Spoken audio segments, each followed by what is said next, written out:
Perhatian sang putri merak yang tertiup angin ke Pavolia Reine dari holoID. Attention please, I'm running from holoID generation 2. How are you guys doing, everybody? As usual, like yesterday, I'm still saving my voice, but I guess we're a little bit better. So yes, good. I hope you guys are doing okay. I actually ate dinner today outside, and it's a little bit more than I would normally intake, so I'm a little bit confident that I can, stream this more proper in a way. Yeah, I'm feeling better. Am I? Sort of. I had in the morning I had extra vitamin intake, and then that caused me to just like fall asleep. I don't know, it always happens when I do that. I slept like for a few hours in the afternoon, and then for dinner I ate outside. I ate some meats. I ate like $15 steak. I don't know, guys. We have to always mention of the price whenever we're like eating steak. It's like a meme on this channel. Oh shit, ooh, something's crackling. Is it my headphones? It's my headphones! Hold on. Let me fix it a little bit. Wait, what? It's not. No, it's not. What? Okay. Anyways, it was good. I enjoyed it. I ate it with black pepper sauce. Have you hit all the steak price ranges yet? I think so. You could do a $15 steak versus $50 steak video at this point. You're so right. But also, like, steak's only good, in my opinion, steak's good when you're eating it dine-in. If you're not, then so sad, you know. I kind of feel like 15 is like almost 240k. Wait, what? That conversion on point though. It was that amount of price. It was that price. That's conversion on point. Anyways, where was I? Forgot. Dine-in or home cooked? True. The best is actually home cooked. Okay. Oh man. I want to do like what I want to do when I have the time and like effort and the money is to like experiment on like a bunch of like cuts and just like marinate the steak with like a bunch of different crazy stuff to see how it tastes. I never eat any steak with sauce, only salt. Ideally so. Sometimes with like sometimes with like cheaper meat, I like the sauce as well because, you know, like, I don't know if it's a myth or not, black pepper sauce helps when you're like congested or something. So I decided with that.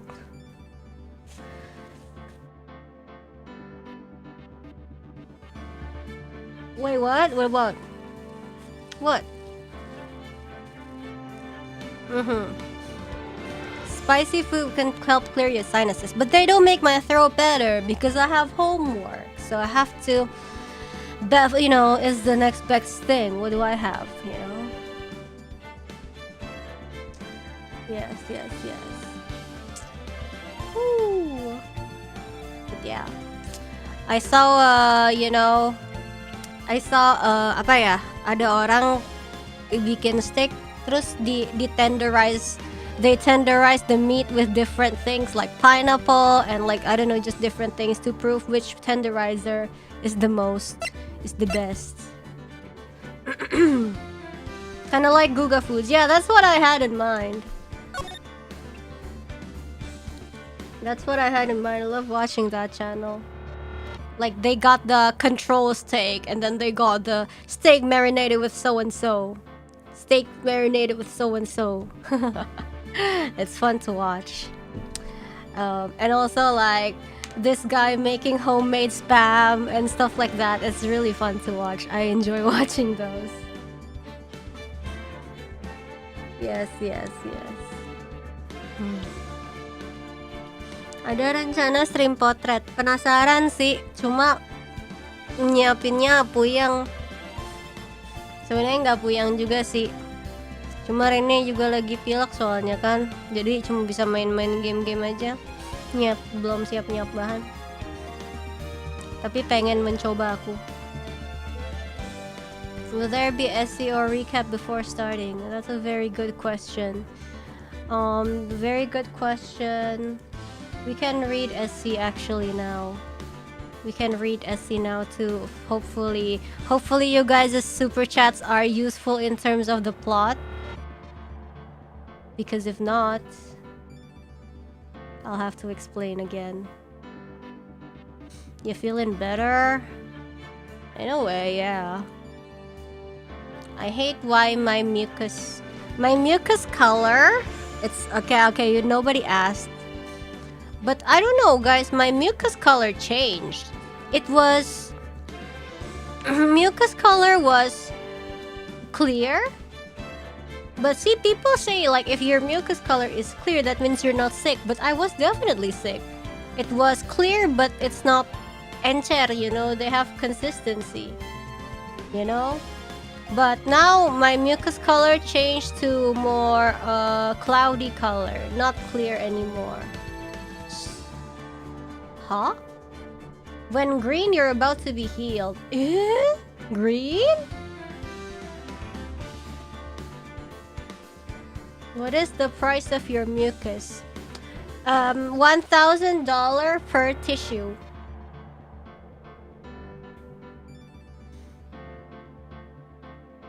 You're at the tail end of your sickness? Hopefully.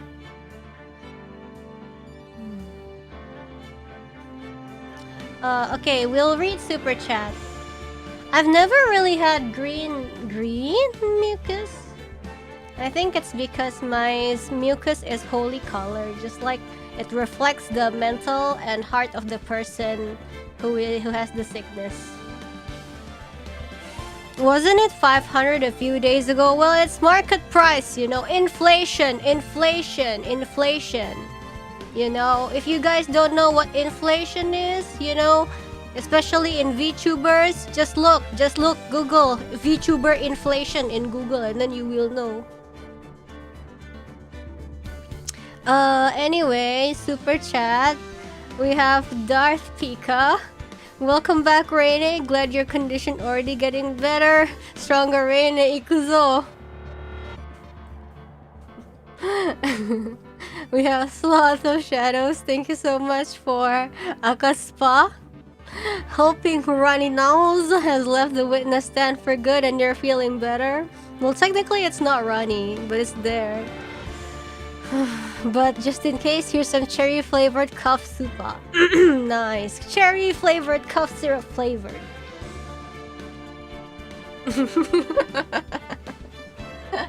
You're telling me you shouldn't Google VTuber inflation, but what about the curious minds? They wondering why there's inflation in the price.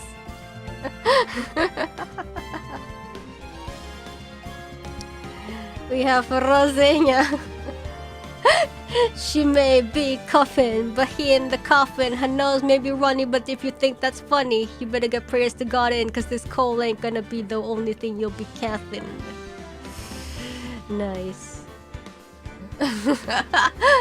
Yo, thank you. We need to rap about mucus. Oh no. Somebody or ghost write the lyrics from me. We have Sir the Real. Looks like it runs in the family, haha. To get shot in the right shoulder, huh? I guess so. Yeah, Francisco got shot, so that's why Edgeworth being a stand-in. Yeah, it's so different because Edgeworth is so much better than her in terms of, you know, prosecuting skills, I guess. She got, you know, Edgeworth was like, sit down. We have Sloth the Shadows. Gumshoe may have avoided the physical whippings from Francisca today, but the verbal whipping he gets from Edgeworth is somehow even more brutal.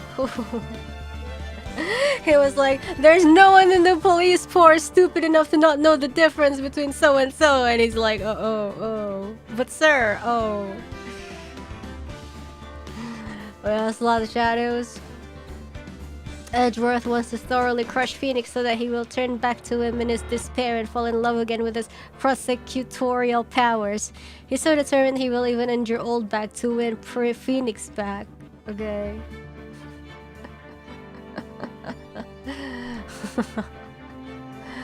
Okay. Sloth the Shadows with a smiley face, thank you. We have Zipley. Thanks for the stream, Rainy. Glad to see you feeling a little bit better already. You'll be right as rain in no time. Yeah, he came back from the dead. He's not actually dead. We have Anton M. Thanks for stream. See your puppy Jitome eyes next time. Puppy Jitome eyes. That's what you guys are calling it. Thanks.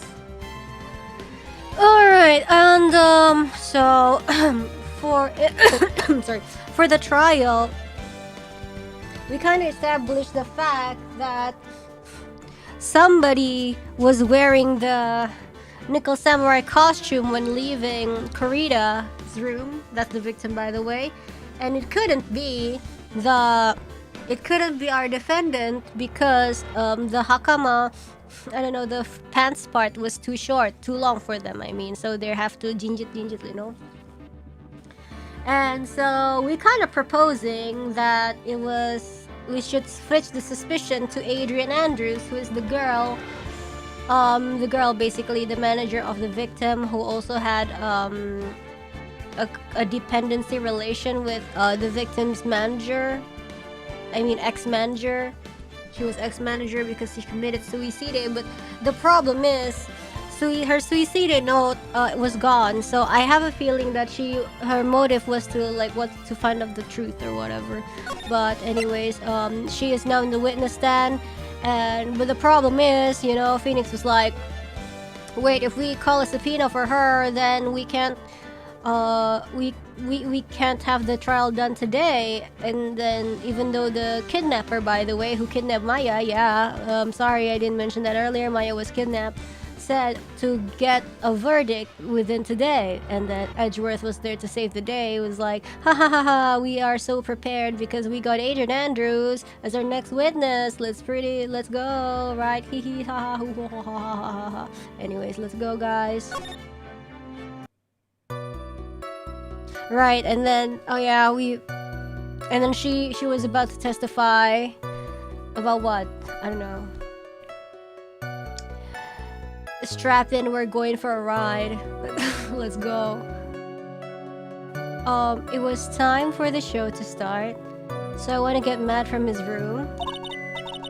After that, I went to Juan's room, and there was his dead body. I was in shock. Right. She's like, Pog, dead body. What I saw was naturally the exact same scene as in the crime scene photo. I felt as though I was about to faint, so I poured myself a glass of I thought sorry. I thought she meant like she poured it on herself. Okay. You poured yourself a glass of juice. Yes, sadly, I didn't remember not to touch things at the scene of a crime. And I disturbed the crime scene by moving this one thing. And that is when the fingerprints on the wine glass were made, Your Honor. I see. Well, Mr. Wright, you may cross-examine the witness. Phoenix. She is one cool and collected customer, and she has the brains to match. Yes, I know. In order to catch a person like her, you have to avoid head-on confrontations. What does that mean? You should disrupt her pacing. What does that mean? Press? What does that mean? She's the type of woman who is easily thrown off by things inconsistent when her thinking, so you have to attack when she least expects it. The instant you let up on your offense, the instant this trial is over. Understand? No.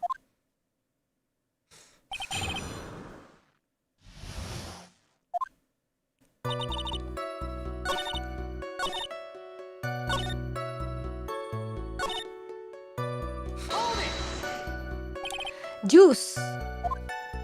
Yes, there was a bottle of tomato juice on the table. I thought it was tomato ketchup! But you didn't drink any of it, did you? No, because I'm actually allergic to tomatoes. Just kidding. There were no lip marks left on this wine glass to suggest that anyone drank from it. Yeah, cause like I didn't feel like it. I wasn't feeling terribly great, so I set the glass down without drinking it. Haha. It doesn't sound like there's any glaring contradictions, though. I warned you earlier that she would not crack so easily. Keep on the offensive and not let up. Oh shoot, our HP kinda bad. And what was Mr. Engard doing at the time? He was sleeping. He was worn out from his mini performance as the Nickel Samurai during the ceremony. Mr. Engard did say he was taking a nap. And I guess you could say it could not have been taken out of his room, yes? Excuse me? It? What are you? What are you? Right, I thought years of school would have taught you how to construct a sentence. If you can't make a sensible sentence with a subject, then I'll make one for you. Watch. Did you, Miss Andrews, remove Mr. Engard's knife from his room? No. Subject, verb, object, right? You just give basic grammar, the witness may continue. Dude, please, so annoying. I mean, technically we're in court, so we have to kind of do that, but... I went to Juan's room. I'm just gonna press everything. Why'd you do that? As a friendly gesture, Juan was to make an appearance with the other heroes. So the show was supposed to be a show of friendship, huh? Press, bro. Is that the only reason? I beg your pardon? What are you implying? You had a certain goal in mind when you started to get close to him, correct? So perhaps you had a more personal matter to discuss with the victim? Sorry, but I didn't have any such intentions in mind at that time. At that time. I can't get her to talk without a strong piece of evidence. I'm just a silly gal. You were in shock. What? Was I not supposed to be? Miss Andrews is a very calculating person, and why would she be shocked? Despite how close they were, I doubt she had romantic feelings for Miss Kurita. Yeah, we knew. Anyone randomly stumbling upon a dead body would be in shock. Except if she did it. And you can't seriously expect that a young beauty like her would not be shocked. Somehow, I don't think beauty has anything to do with being shocked or not. I see. Miss Andrews, I would like to confirm with you one more time. When you discovered the dead body of Juan Kurita, you were in great shock. And that's when you poured yourself the glass of juice, correct? Yeah, that's what I do when I'm shocked, guys. And what of it? My mind really was a complete blank at the time. Your mind was a complete blank? I didn't think that was possible for you. Because... Aren't you rude today? Today? What do you mean today? I was so dazed that I made one careless mistake.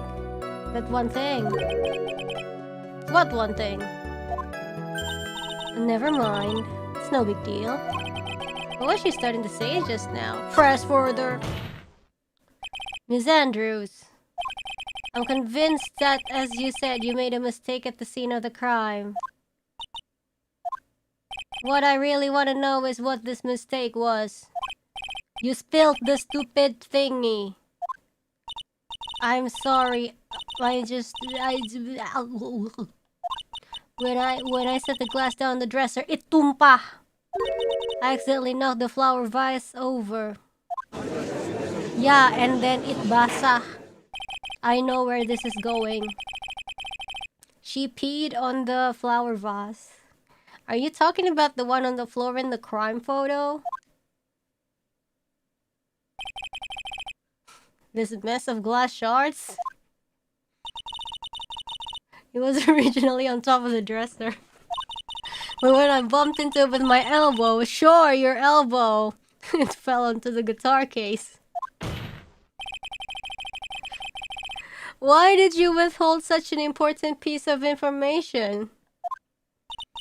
I'm sorry, I thought that since the crime scene was already in disarray, that people would simply assume the boss was just another part of the mess. Are you just gonna let the flour dehydrate? It looks like yet another fact has come to light here. I'm just a little flower. Please add this and anything else you have to reveal to your testimony. I'm sorry, but I have nothing more to add. I didn't touch anything else. I was the one who knocked Boong banget, baby. Si ulo kasar. When it fell into the guitar case. No, C is not lalalelu.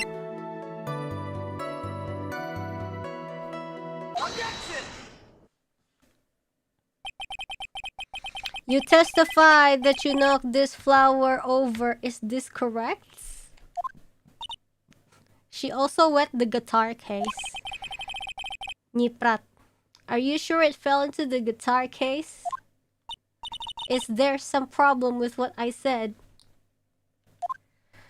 It's not some problem, it's a major problem.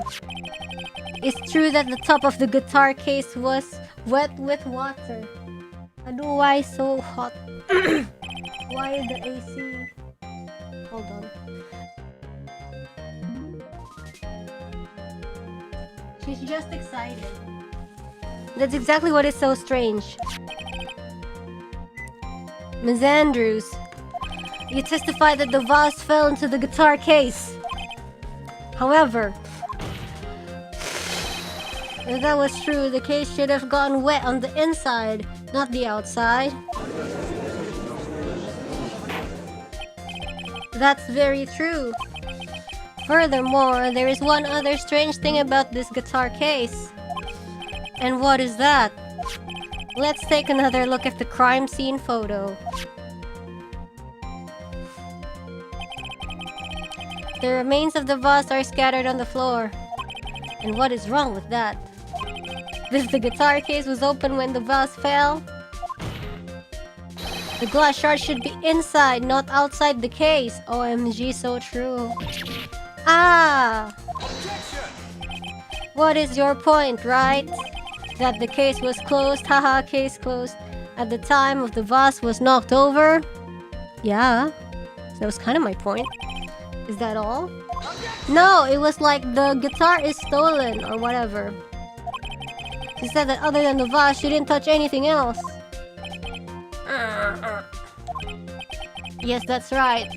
She did implicitly say she didn't touch the guitar case. But this whole matter with the guitar case is a dead end. The bright red guitar was found at the studio. It has no bearing on this case at all. What if she was, carrying drugs inside? That may very well be, however. The empty guitar case does seem to have no relation to the case. It just seems so, but it does. Thank you for the membership gift. Well, Mr. Wright, do you think we need to... Yeah, make her testify, la, come on. The empty guitar case, I want you to testify about it. I believe this is the crucial piece of the puzzle. I can't believe anyone would reach for straws like this, but it is you.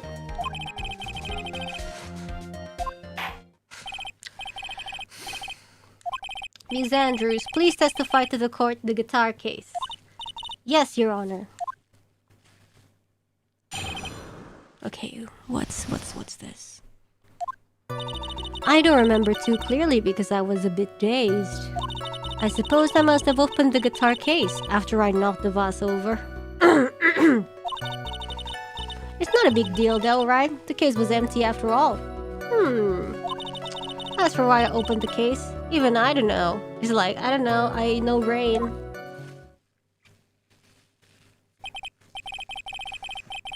It looks like this really wasn't a very important point. This wastefulness is such a familiar feeling by now that it's almost comforting. Anyways, I'll just go ahead and start the cross-examination. Using any way to change the topic. A convenient escape for a weak man.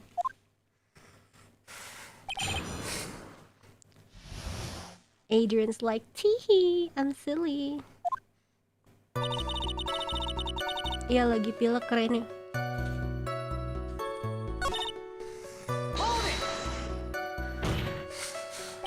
So you opened the guitar case then? Yes. Well, maybe. Why did you open the guitar case? Huh? Mr. Kurita's dead body was right there in front of you, wasn't it? I would think that the first thing you would do is call for help, not open the guitar case. Well, maybe the guitar case had first aid. As the witness has said multiple times, when she found the dead body, she was dazed. Maybe I was curious to know if the bright red guitar was alright. How does she know it's bright red? She watched Gem Ninja? Maybe the criminal took it. Why would she care about the bright red guitar? But getting back on topic.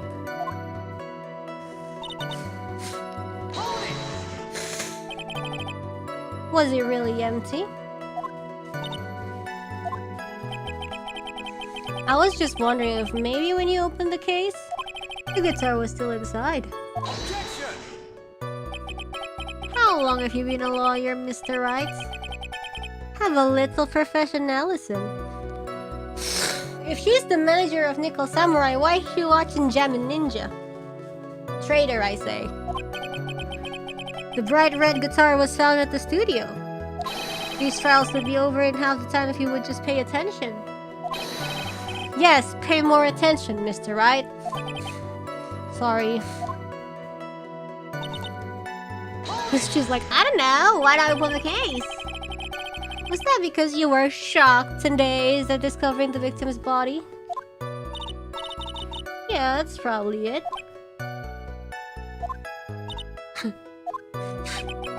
I'm not going to get anywhere if I continue pressing her like this. Okay. Come on, Phoenix. We can't afford to let her up. Let her up. She's at her Okay. The weapon is hiding in the court record. Okay. Well, you see. Are you sure you are the one who opened the guitar case? She's waiting for someone to tell her if she should answer or not. Sounds like her dependent side is taken over. Well, Ms. Andrews? Yes, it was me.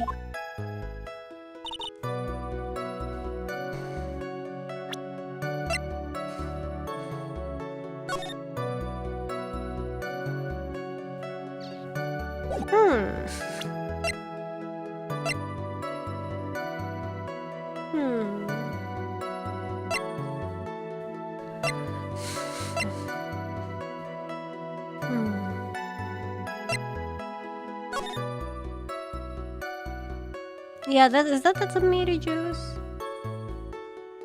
After I knocked over the I opened the guitar case after I knocked the vase over. Okay.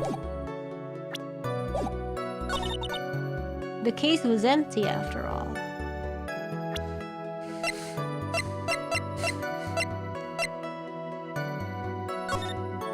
The case was empty after all.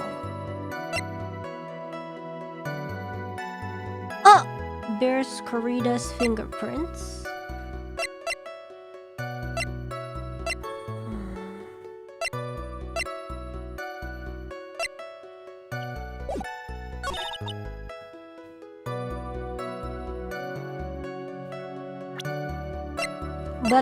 But the guitar case has no... But on this one only has Corrida fingerprints.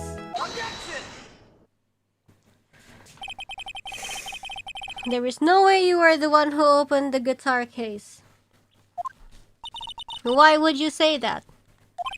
It's elementary, my dear. Because the only fingerprints on this guitar case are those of the victim. Ah! What is it, Ms. Andrews? You shouldn't assume that I must have left prints just because I touched the case. What do you mean? What if I were to tell you that I was wearing gloves at the time? Gloves? But why would you be wearing gloves at the time? I was the night of the award ceremony. So of course I dressed up for the occasion. Yes, now I remember. I'm almost sure I was wearing a pair of thin gloves. Then what about the fingerprint on the bottle and on the glass? Well, Mr. Wright, it seems the witness was wearing gloves at the scene of the crime. That's so strange, bro. You were wearing gloves? Isn't that a little strange? And why is that strange? Do you have something that would prove I was not wearing gloves at the time? Yeah, ini goblik. You so stupid, man. Stupid girl. I have your proof right here. This wine glass. The wine glass? You left your fingerprints very clearly on this wine glass.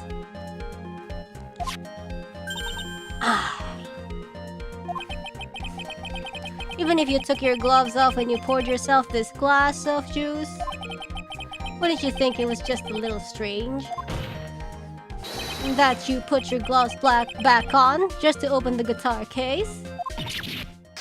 Oh no, her glasses! Oh, that's funny. Order, order, order! Looks like you hit the nail on the head this time. What do you mean? I believe that guitar case plays a very important role here. But it's just an empty case. I wonder if it really was empty though. But the guitar! The bright red guitar was at the studio. What if the guitar is like an evidence of something and it's like, get rid of it? Phoenix, drop all your presumptions. What was in the guitar case was not the bright red guitar. You don't mean... See, I told you it's drugs! Okay, I don't know what's in it. I admit it would be unnatural for someone to do that. So the witness was not wearing gloves, despite the fact that on the case... Your Honor, this is obviously the defense's usual misdirection tactic at work. The costume! Oh my god. Steer the court towards an unrelated topic and lull us all into his misguided...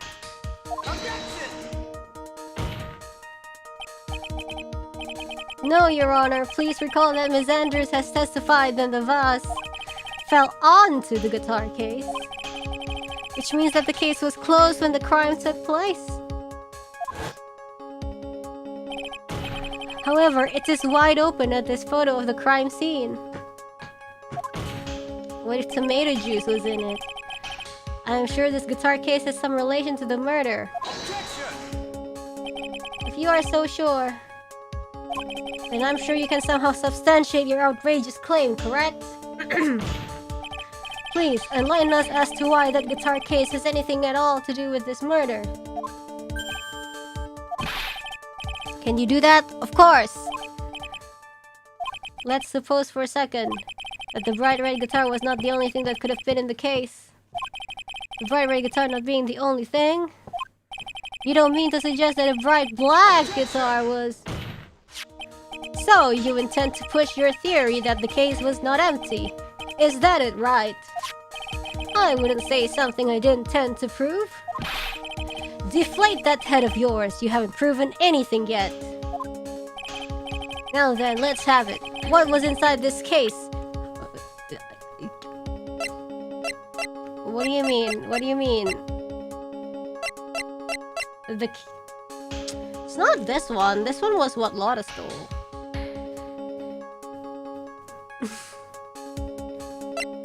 I thought it was a costume.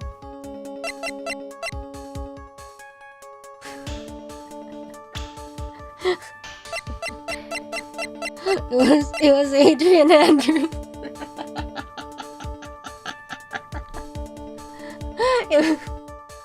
it was her. Tara.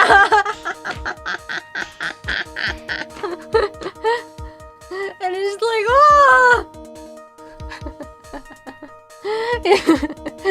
It was just a tiny, beautiful woman.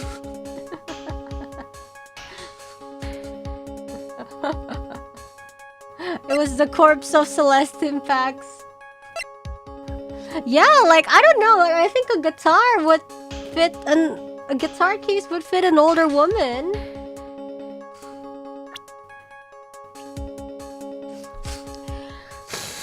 Okay, like, I'm thinking it's the costume, but which evidence do we present?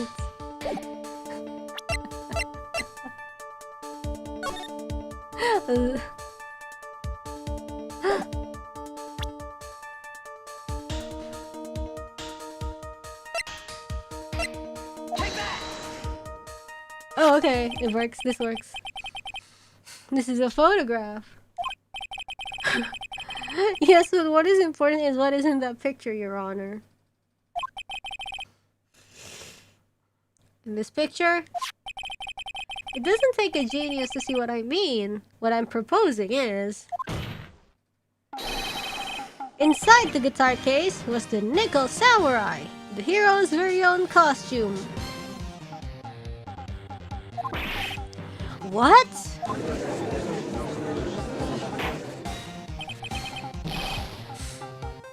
Mr. Wright, explain yourself. Are you saying that the witness opened the guitar case to take out a costume? What insane point would there be to doing something like that? That insane point would be to wear the costume, of course. That's why even the plan is, Angard doesn't know about the press conference, but the other party knows. And that person is gonna show up at the press conference without telling Angard. Miss Andrews put it on to hide her identity so she could make her escape. After all, you couldn't let anyone see you leave, could you, Miss Andrews? I don't know though. Let's just see. Do you have anything to support such a preposterous idea?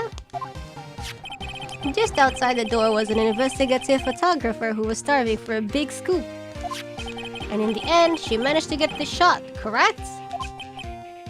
You mean this photo?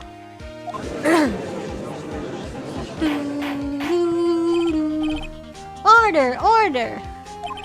It looks like we've wandered into quite another mess again, haven't we? Nice job, Phoenix. Well, you know my strategy. Speak first, think later. Let's go. So the real murderer was hiding inside a costume. Wait 1 second, Your Honor. The Nickel Samurai's costume would have been Mr. Madangard's.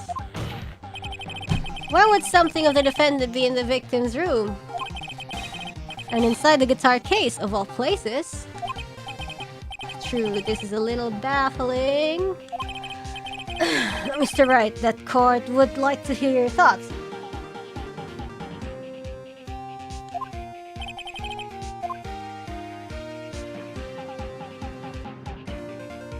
It was stolen from Angard? I don't know. I think it might have been stolen from Mr. Angard. Stolen? But why would someone do such a thing? Maybe the thief wanted to interfere with the post-ceremony stage show. Yeah. If he didn't have his costume, then Mr. Angard would be forced to go naked! Let's go! Maybe you should be stripped naked and run out for making a mockery of this court. I mean, even though if it's a spare, it's still his, right? That's what I'm thinking, like, it probably doesn't matter, right? Mr. Madangard did not take his costume off after the award ceremony. He even testified that he took a nap while still wearing his costume. Is this not correct? Oh, okay then, so it matters.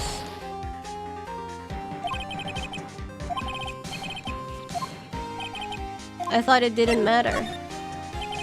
Mr. Angard. Cause sometimes the game becomes randomly generous, you know? Mr. Angard did not take his costume off during the break period. In that case, the costume we are talking about was a spare one. Then are you saying that on the night of the murder, there were 2 Nickel Samurai costumes at the Gay Water Hotel? Yes, that is what I'm saying. And how do you explain the costume that was inside the guitar case? It would mean that the victim himself had brought this spare to the ceremony on purpose. But why? The victim, Mr. Kurita, was the Javan ninja. Why would he secretly bring the Nickel Samurai spare costume with him? What could be the reason behind such a peculiar act? And therein lies the sticking point. What are you mumbling to yourself about now? Have you just been rambling all this time without any sense of inner monologue? Huh? No, I just... Mr. Wright, please explain yourself. Why do you think the victim had the Nickel Samurai's spare costume? Phoenix, are you sure you can explain this one? No. Think carefully before you answer. And then answer with gusto. I believe in you.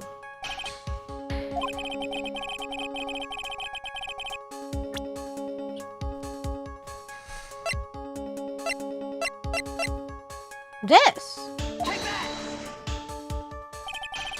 What is this?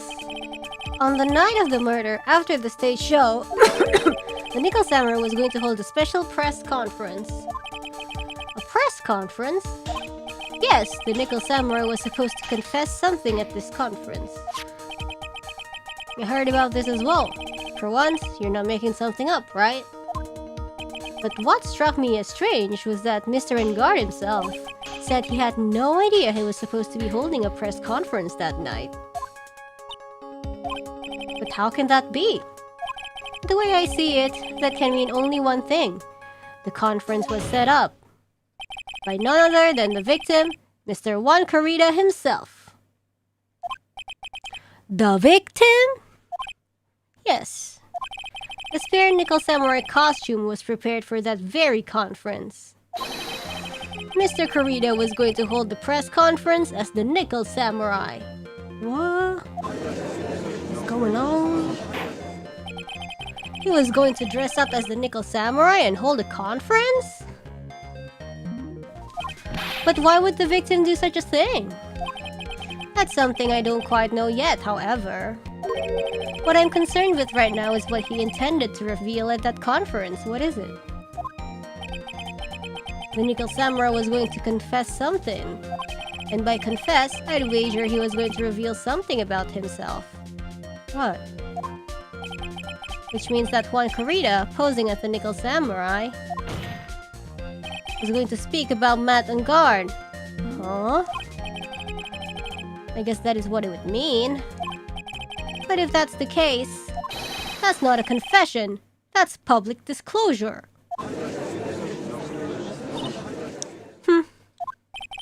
Ms. Andrews? I can see why you are pros at what you do. Pardon me?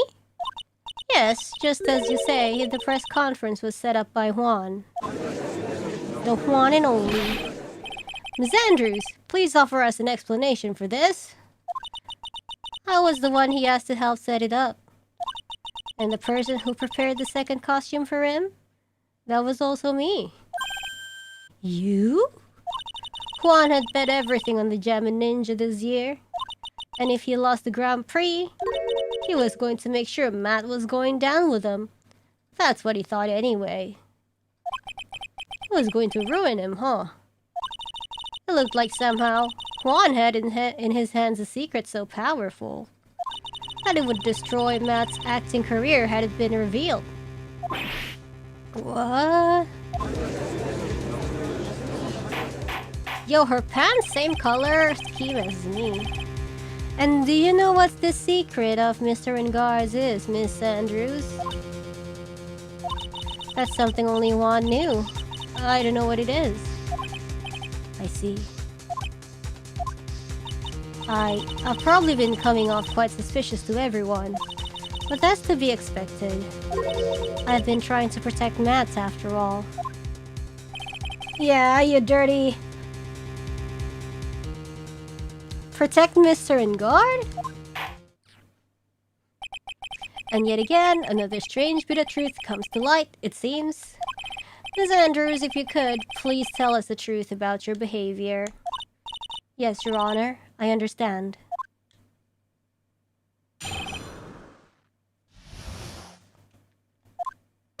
Ooh! From the moment I saw the crime scene, I had a feeling that Matt was the murderer. Matt had to kill once, no matter what. And he didn't have an alibi for what he was doing at the time of the murder. My thoughts were confirmed by the evidence. Of course, the button and the knife. But I'm Matt's manager, so I felt that I had to protect him. Alahan po. Liar. This does account for everything. Well, I am the logical type. Liar!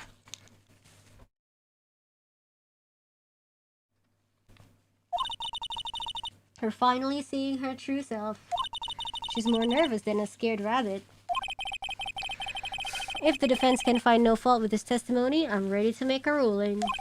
Please keep that in mind as you cross-examine Mr. Wright. Looks like somehow everything has gone to the opposite end of the scale again. That just means I have to put my weight into this and turn her logic upside down.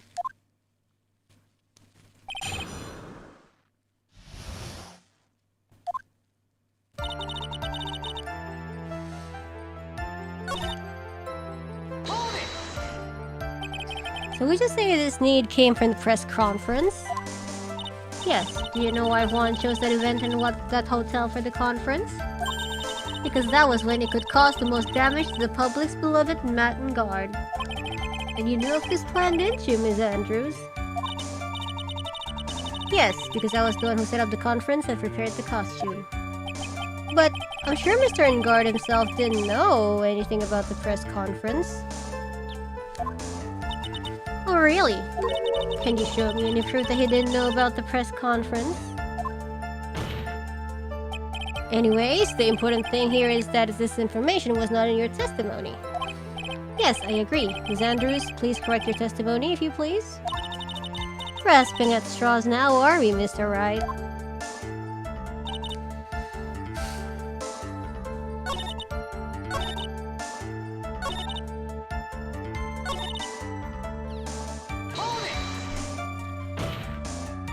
You can hardly call the knife decisive evidence. The fingerprints on the knife could very well be a clever camouflage. Then, what about the bun? The bun?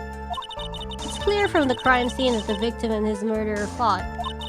And during the fight, the killer ripped the bun from the Java Ninja's costume. You're talking about this bun, correct? That bun was found in the fleets of Matt's Hakama, isn't that correct?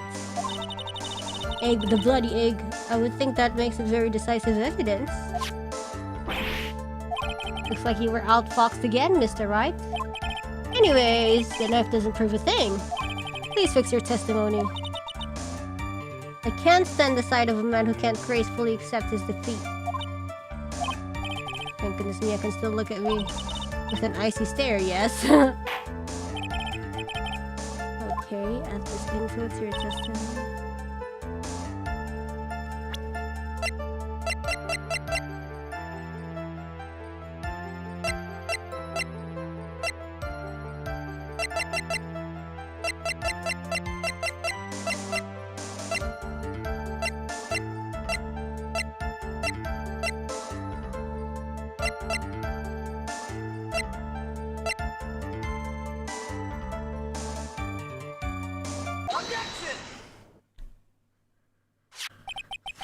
This is the victim's autopsy report. It clearly states that the cause of death was strangulation by a scarf. Strangulation? And she doesn't even know that! The knife stab to the victim was done after the victim had already died. And what does that mean? Let's examine the evidence. This bun has the victim's blood on it, which would mean that it was ripped off the costume. But when? After the knife was stabbed into the victim. Exactly. Which means it is impossible that this button was torn off during the victim's final struggle. Because the victim was strangled to death in that fight. That's right, Miss Andrews. There is no way this button was ripped off during the struggle. This button was consciously pulled off by the victim's already dead body. Order, order! What is the meaning of this, right? So what if the button was torn off the body after the victim has already died? What does that change? Her testimony bullshit! That means... Let me ask you one simple question, Mr.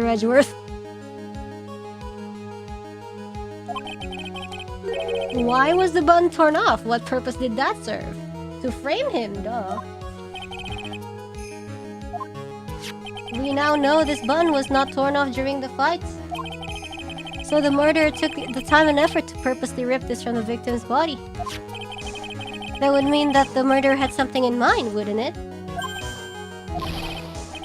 Mr. Wright, does this mean? Does this mean you know what the murderer wanted to do with this button? What was it? To pin the crime when on guard.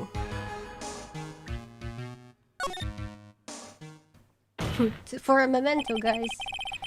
There is only one logical reason for doing something like that. It was to pin the crime on Mr. Guard.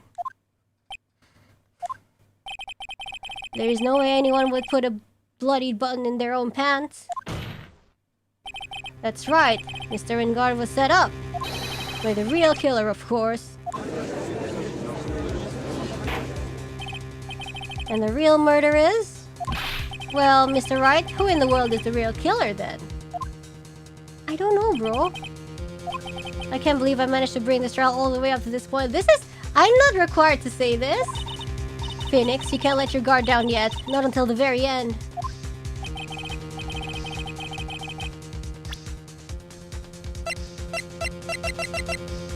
It's the victim. It's the victim. I don't know, bro. I think... Is it the victim or Andrew's fault?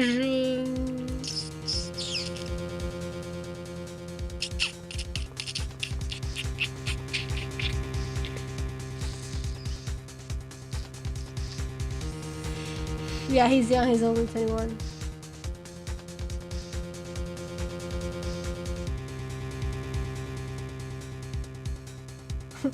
How did Juan pin his own button? Okay. Oh shit! No, I was thinking like maybe like he had an accomplice or Andrew.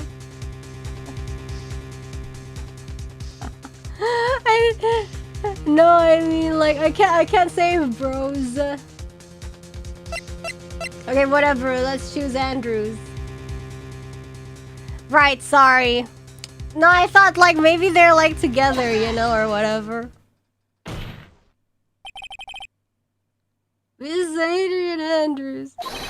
I choose you! You are Mr. Corrida's killer. If hot, why evil?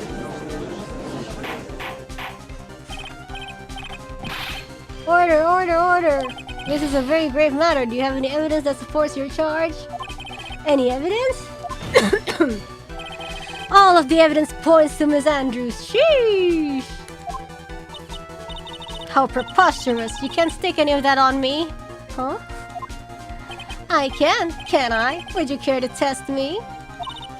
Then what about this knife? The knife was used to stab the victim after he had already been strangled to death. It's useless. It was used to throw suspicion onto Mr. Engard, naturally. A knife covered in defendant fingerprints could only be taken from his room. Now who has access to his room? And the only one who had dinner with him and knew which knife to take was you. Ow. How many spares does she have? Then, what about the button that was found in Matt's hakama?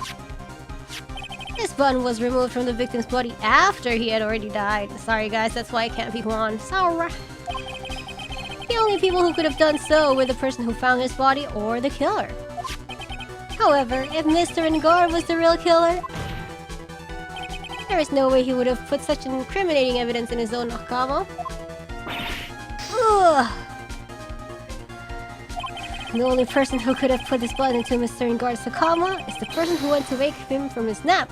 Just you yet again, Ms. Andrews. I see. What about the empty guitar case? That is also another piece of evidence that incriminates Ms. Andrews. Woo! Spicy image.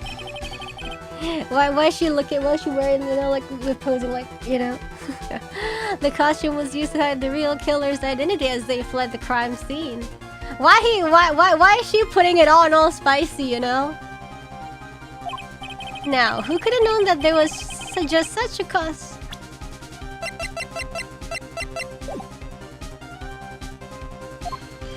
It could only have been the person who prepared the costume for the victim.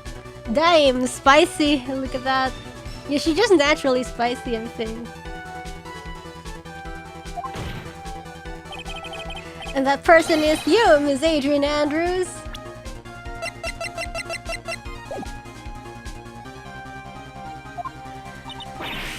No, Oh, she cried. But if Miss Andrews' fingerprints were nowhere to be found on the guitar case, and it was you who proved that she was not wearing gloves at the time. That's right. No bully! That's because she did not intend on leaving any prints. If anyone had found out that she had touched the case, they would have asked her why. So to avoid leaving any prints, use a towel or something else to open it. But the glass of tomato juice is a different story, because she was dazed, I guess. Oh, okay, no. Miss Andrews purposely left her fingerprints in the glass to show that yes, indeed, she entered the room, but she not sussy. She was the classic dazed discoverer of a dead body. Ah! And to top it all off, there is this photo. She's smart. The photo of the killer as they exited the scene of the crime. No reasonable person on earth can believe this nickel samurai is Mr. Engard. What about the court, sir? He would be too short for his own costume if it was him. Speaking of how tall people are, Miss Andrews, you're also kinda short in stature, are you not? How tall is she? Please stop. Why she got the puppy dog eyes? How about it, Miss Andrews? She got the dog eyes. I've got it this time. Miss Andrews? I refuse to testify. What was that? There's a law. It says I can't be forced to testify about something if it can incriminate me. Well, yeah. You're absolutely correct, Ms. Andrews. The law does provide us with a way to avoid self-incrimination, but you're also gonna be arrested, right? If you don't want to testify, then whatever we throw at you, you can't deny. By allowing a witness to not testify if the testimony can cause damage to themselves. What? Pleading the fifth is not something most people would think to do on the spot. Actually, thinking back to yesterday in Mr. Engard's room. Adrian Andrews. Yes? Think hard about what we just discussed. Understood? Oh, Francisca told her to do that, I guess.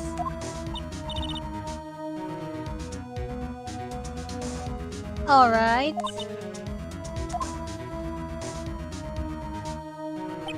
That's it. That's when Francisca planted this idea into her head. She must have told Ms. Andrews to not testify if things look bad. You did a good job proving everything up to this point, Phoenix. But there is still one thing you haven't done. Something I haven't done. Prove your client not guilty. What's wrong, Wright? Are you finished already? Run out of evidence? What is so humorous, Mr. Edgeworth? I'm sure you realize this as well, Your Honor. But everything the good lawyer here has proven up to this point is meaningless. What? Everything you have proven is circumstantial. Circumstantial? Yes, circumstantial. You have yet to provide a single piece of definitive proof. Proof that Ms. Adrian Andrews did in fact harbor a wish to murder Miss Carita. I mean, Mr. Carita. I mean, Ms. Andrews, did you want to kill Mr. Carita? I mean, we do have her secret, but she requested us to keep it secret. I believe this may lead to me incriminating myself, so I will abstain from answering. But Miss Andrews, if you do that, it would be the same as admitting your guilt, don't you think? Maybe so, or maybe not. There is nothing to prove it either way. Besides, you don't even know what crime I would be guilty of due to my silence. Just taking that defiante attitude again. What should we do? Somehow, we've landed in the worst possible situation. I think we have reached a certain conclusion at this point in time. Ms. Adrian Andrews has refused to testify, and the defense's theory that she is the actual murderer has not been fully substantiated with solid, definitive proof. But that's not true! In this situation, there is only one thing this court can do, and that is to declare a recess.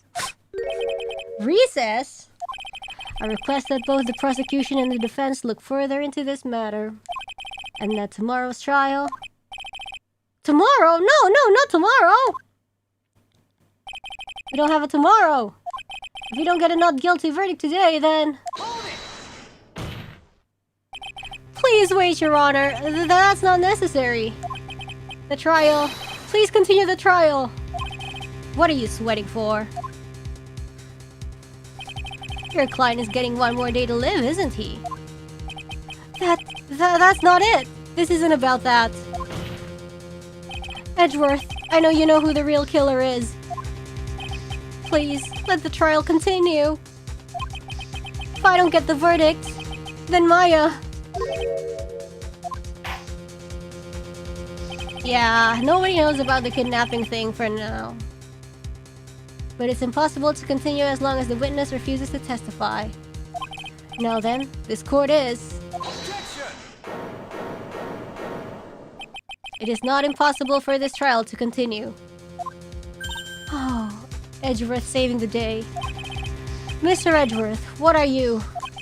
It's true Ms. Andrews holds the right against self-incrimination, however... If the topic of conversation were something unrelated to whatever she may be guilty of, then she has no right to withhold testimony.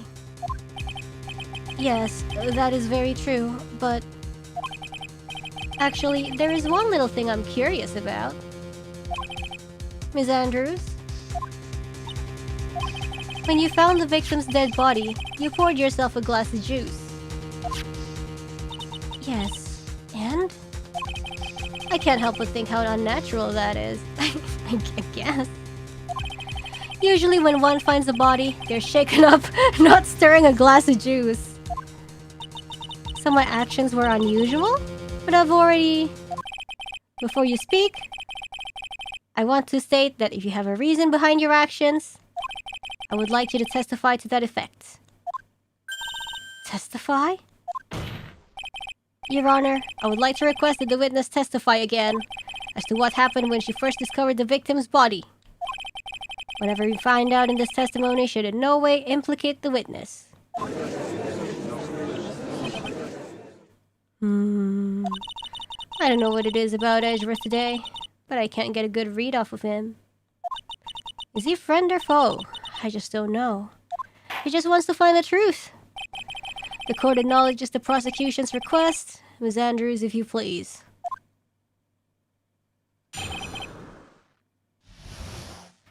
When I found the body... That glass of juice, I really didn't pour it for myself. I was surprised when I walked into the room and saw it in that messy state. And Juan, he was sitting slumped over and tired looking in the corner. When I saw him sitting like that, the thought that he was dead didn't cross my mind. To be honest, I thought he had just fainted or something. So I went to pour him some juice. When I realized that he was dead, that's when I knocked the flower vase over.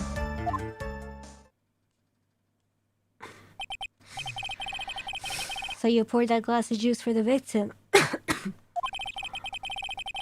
Why didn't you say so in your earlier testimony? I didn't think I needed to include something so trivial. Phoenix, please be careful here. If you can't find anything wrong with this testimony, then there's nothing left. I know. Edgeworth, what the heck is going on in that brain of yours?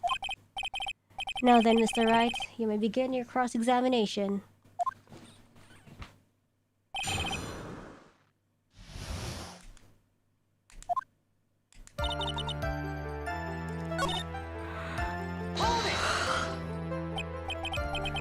So, it was a mess?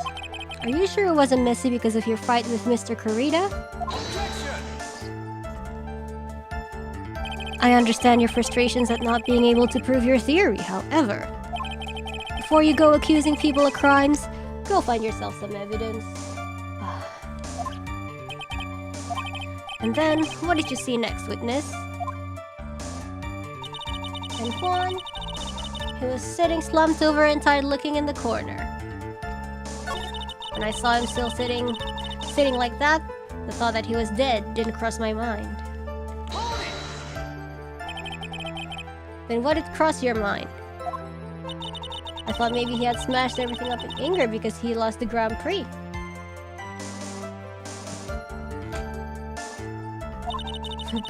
With a knife in his chest, apparently. And then felt tired after his rampage, so he decided to take a nap. Anyways, that's what I thought. So you didn't think he was dead at all? What?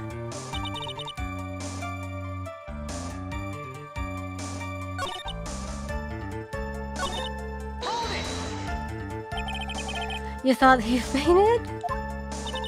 I thought he was asleep at first, sure. But then the room was in such a messy state. I thought maybe he had gone into a fight with someone. Maybe it's like a prop, guys. And that's when he went to pour the glass of juice? He always has a hard time waking up. I guess now too. So Juan always has a glass of tomato juice to drink. And after that, what happened next?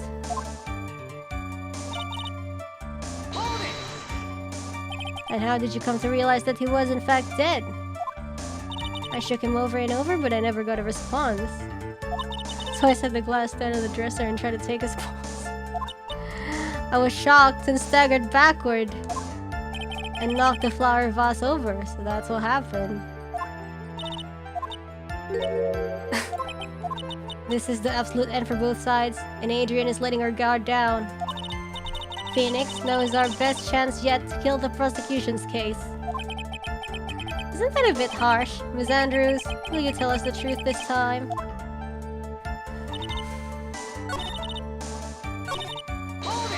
Let's press anyways. There wasn't anyone else in the room, right? Of course not. Who did you pour it for? Mr. Wright, there is a rhyme and reason for everything. Can you wait just a little longer? In other words, be quiet and listen. I couldn't have said it better myself. Okay.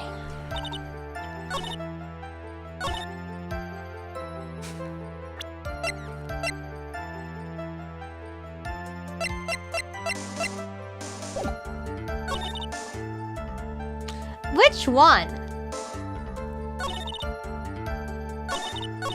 I think this one. And then post the photo.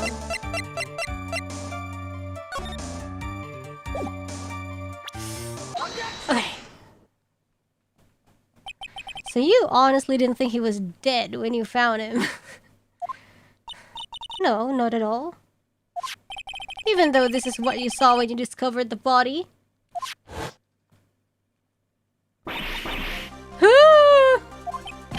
Sorry, sometimes I have tunnel vision and my vision was fixated at his feet.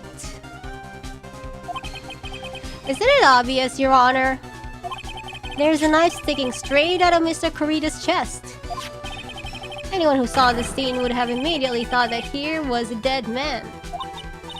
Well, easy.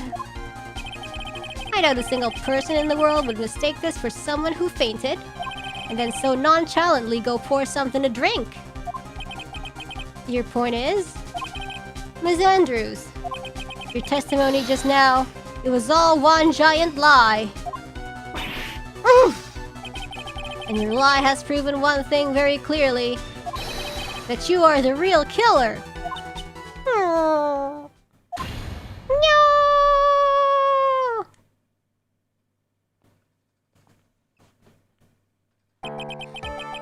Looks like the defense has somehow brought the ugly truth to light.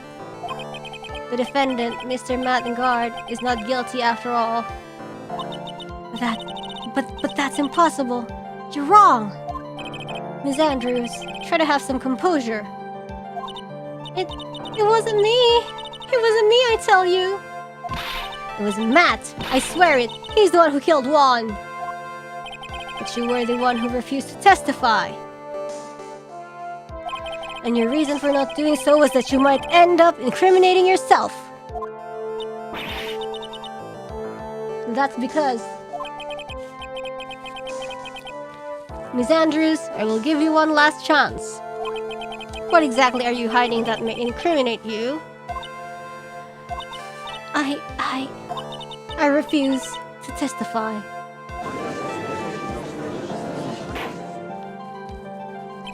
Then there is no need for this court to continue any further. Mr. Mattengard's innocence has been clearly demonstrated. Let's go. Is it over though? Have you found the truth at last? What's wrong, Phoenix? Usually the real killer confesses his or her guilt, but... And now that I think about it, this is the first time someone haven't. Now then, I would like to hand down my verdict for Mr. Mattengard.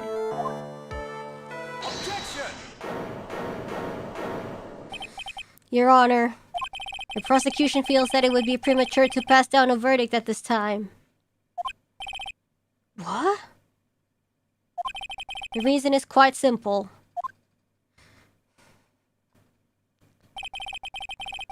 This witness has yet to speak the absolute, real truth.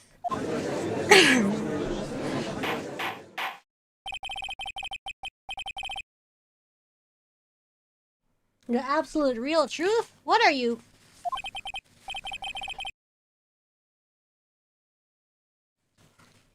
Witness.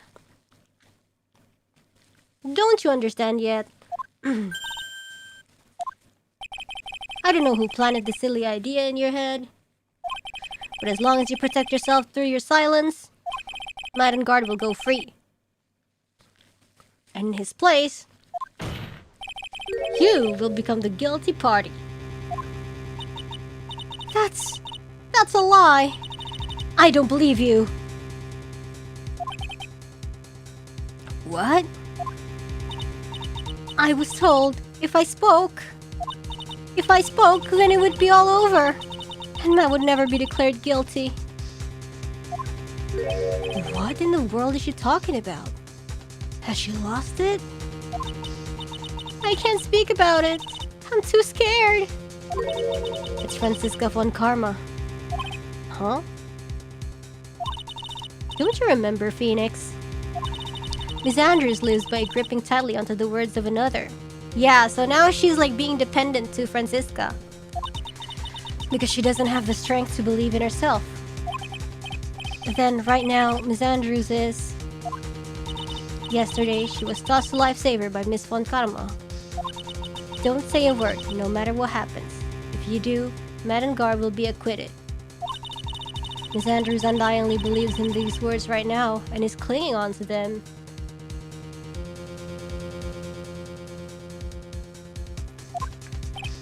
Then what should we do?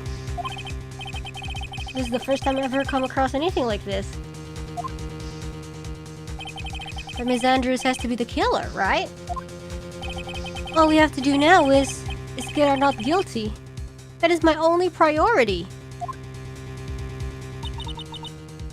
It wasn't me. I'm begging you, please believe me. I didn't kill Juan. Help, please, someone help me. Mr. Wright. Yes, Your Honor? The court can't continue on like this. Therefore, I'd like to hear what you intend to do. What I intend to do? What am I supposed to do? What am I supposed to say? Let's save. Right, I suggest you think very carefully about this. Think about what this witness did and what she did not do. And think about who is the real mastermind behind this crime.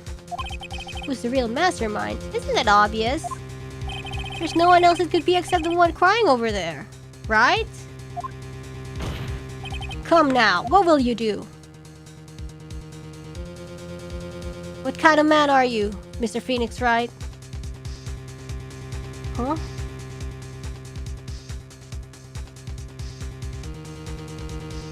Isn't this... Okay, force... okay, let's make her testify.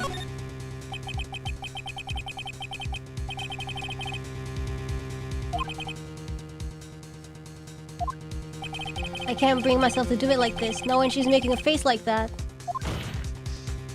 Miss Andrews, I would like to know what you are really hiding. Mr. Wright, are you sure you know what you're doing? Sure, Miss Ingram would bet an acquittal, but in his place, he would be found guilty.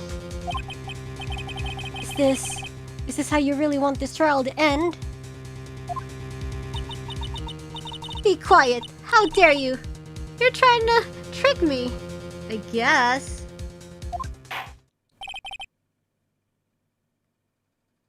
That's enough.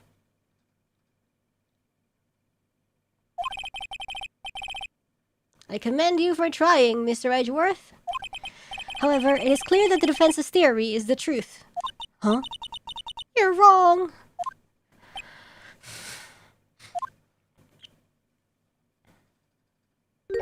What a shame.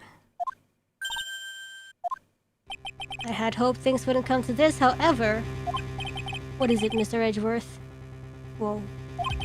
Ms. Andrews, since you absolutely refuse to testify, it falls on my shoulders to disclose... Oh, no! No! No!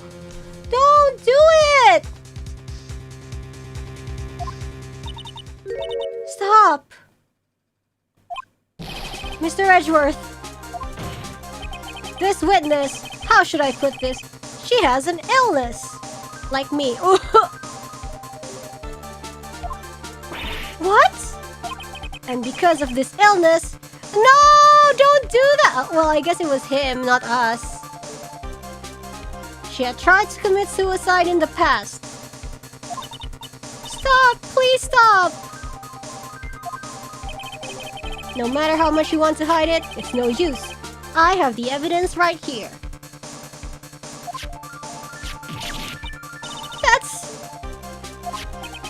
That's the second part of the suicide report. The attempted suicide report. What will you do now, witness? You know what I am to do, don't you? I will now reveal to the court the true nature of the pitiful woman known as Adrian Andrews. The secret of her dependent nature. Having other people know about it scares her more than anything else in the world. Please, please stop! I beg you! If people find out! If people find out, oh, she'll K herself. If you're going to say you would choose death, that is no concern to me. Edgeworth, how can you be so cold? However, before you die, I will pull the truth from your still breathing lips. No matter what I have to do. So will you tell the court yourself, or shall I? Either is fine with me. Sheesh, what? I'll talk. But please, help me. Sheesh. Nothing matters anymore. Damn. Sheesh. No!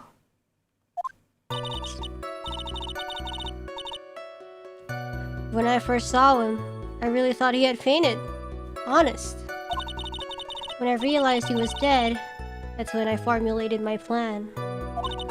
Once I made sure there was no one in the hallway, I made a dash back to Matt's room. And then, I stabbed Juan's dead body with a knife and ripped off the button. Just when I finished and was returning to Matt's room, I had a bit of an inconvenience. And that's why I ended up using the nickel samurai costume. What's the inconvenience? But why would you do that? Isn't it obvious to pin the blame on a certain person? A certain cowardly man. What do you mean by all of this? It might take this court a little while to understand, but this is the truth. The real killer is Matt. Scumbag of a man. I'll never forgive him. He's trying to escape his guilt again, just like last time. Last time? Oh, you mean Celeste Impacts? Xandru stabbed the victim, one Corita, in the chest with a knife. However, she didn't do it with murder in mind. She did it with the intent of framing Manengard for the murder. And this is her crime. Okay? How is this possible? I mean, wasn't Miss Andrews supposed to be the real murderer? Mr. Wright, please get over your shock and commence the cross-examination. Yeah.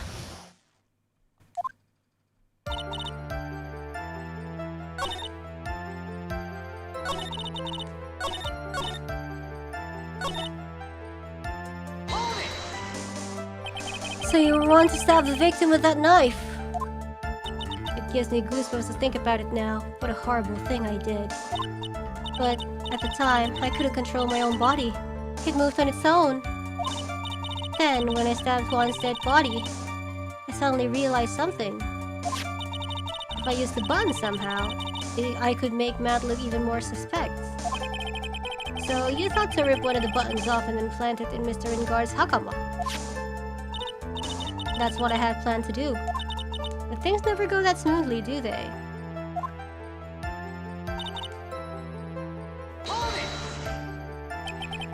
An inconvenience. There was a woman with a camera at the ready, loitering in the hallway. Lotta Heart loitering hallway. I'm willing to bet my spikes it was Lotta. There was also a woman with a ray gun at the ready, pacing back and forth. Oh, an old bag. That's Miss Old Bag for you.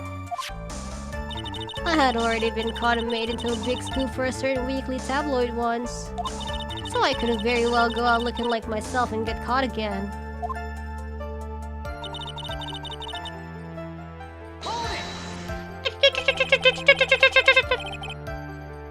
You were the one who prepared that costume, weren't you?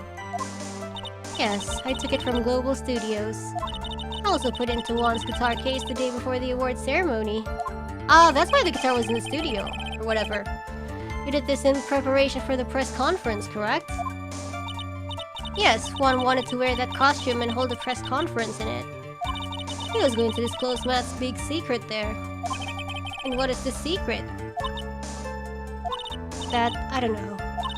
Anyway, I thought that if I were to leave Juan's room in the Nickel Samurai costume, then people would think that Matt was the real murderer. I was very careful not to leave any fingerprints when I opened the guitar case. I absolutely did not want anyone to know about the costume.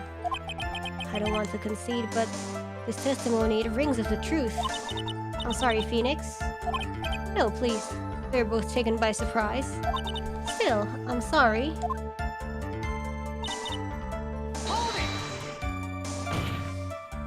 But you could tell from the state that the room was in that there must have been a fight. I mean, I don't know. Maybe he had an episode or something. Are you telling the truth when you say that you did not know he was dead? He had a scarf tied around his neck. But that scarf is a part of the Gem Ninja's costume, so I didn't think anything about it was strange. His head was also tilted down a bit, so I couldn't see his face that well. That's why I thought I'd wake him up. I went to pour the juice.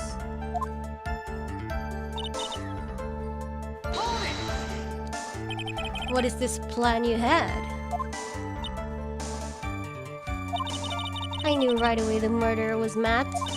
I knew because Juan, he was going to expose Matt's weakest weak point to the world, which is what? So Matt did this to stop Juan and silence him for good. That's when I thought I should forge some evidence and pin this crime on Matt.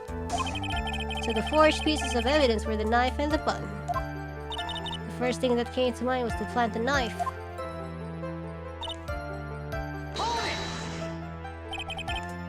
Okay, and then she wants to get the knife. The knife Matt used at dinner had his fingerprints all over it. I thought if I used that, then the police would certainly turn their eyes towards him. Matt was napping with his costume on at the time. I slipped in, took the knife, and returned to the scene of the crime. Okay. We've heard enough! So after that, you went back to Mr. Engard's room and planted the button? Into Matt's hakama? Yeah. After that, I folded up the costume I was wearing and put it into a bag. And I snuck it out of the hotel and got rid of it. My word, what does all this mean? Mr. Edgeworth? The real criminal is Matt Engard. Yesterday, that woman prosecutor sat me down for a talk. Francisca, huh? She said that I should, under no circumstances, confess to what I had done. How old is Adrian Andrews? 23, huh?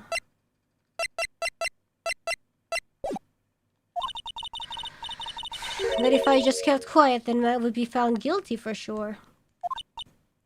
I had no choice but to believe in her words.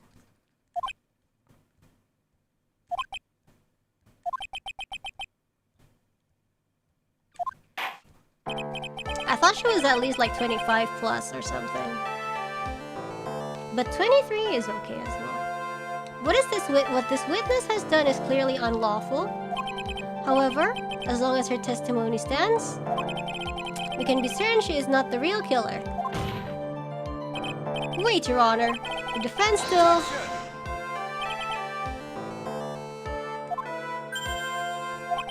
It's pointless.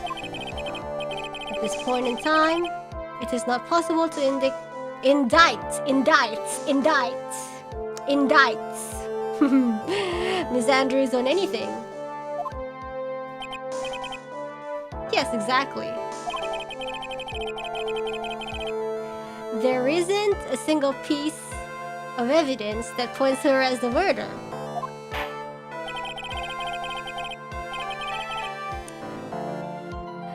The cross-examination of this witness is over, and so is today's trial. I feel so ego jozu today. You couldn't establish that the witness was the culprit. Please let it go, Mr. Wright. Let it go! But...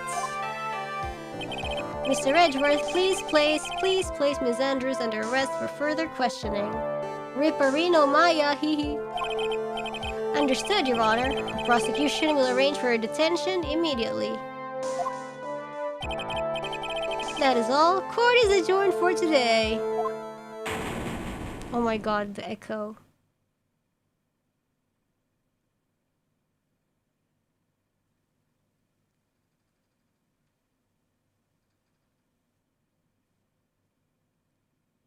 Oof.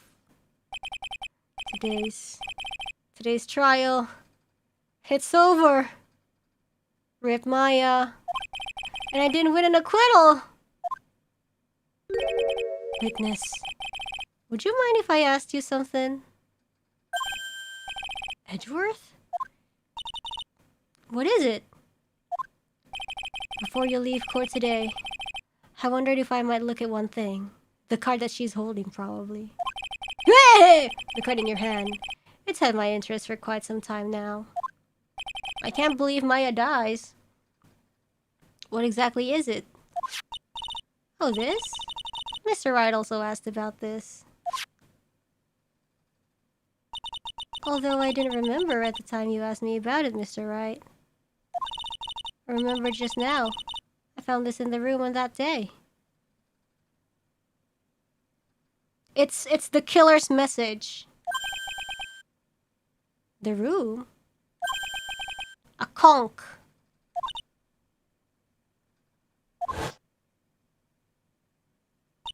I found the card when I discovered Juan's body. It was lying there right next to him. He found that card next to the victim's body. I suppose I must have unconsciously slipped it into my pocket. Yo, girl, you don't do that. But it's not as if this card has any relevance to one's murder, right? Well, girl, I don't know. Yeah, I guess not, but it's still a strange card if you ask me. Casually held on to evidence. But as far as a clue to this case, I don't see why. Oopsie, I did theft. Witness, that card. Give it to me. Hurry. Edgeworth? Do you have any idea what you have stupidly yet inadvertently done? This. I can't believe you hid this from me all this time. I mean, he wasn't really hiding it. She was just like flaunting it. I didn't mean to. What is this all about? I've never seen Edgeworth so emotional before.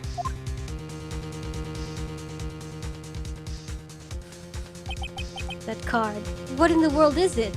And what does it mean? Like, how come he missed it?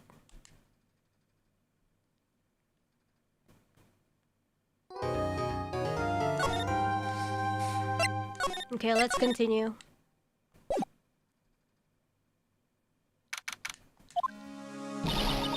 Mystic Maya! Mystic Maya! There, pearls. I can't take it anymore. Look, it'll be alright. Everything may still work out. The condition was that we had to get a not guilty verdict. And so far, the kidnapper has kept his word and hasn't hurt Maya.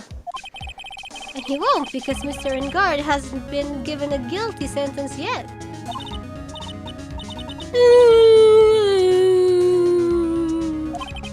Cheer up, we don't have time to stand around crying. We have to get going. You're right. Mystic Maya is in much more pain than I am.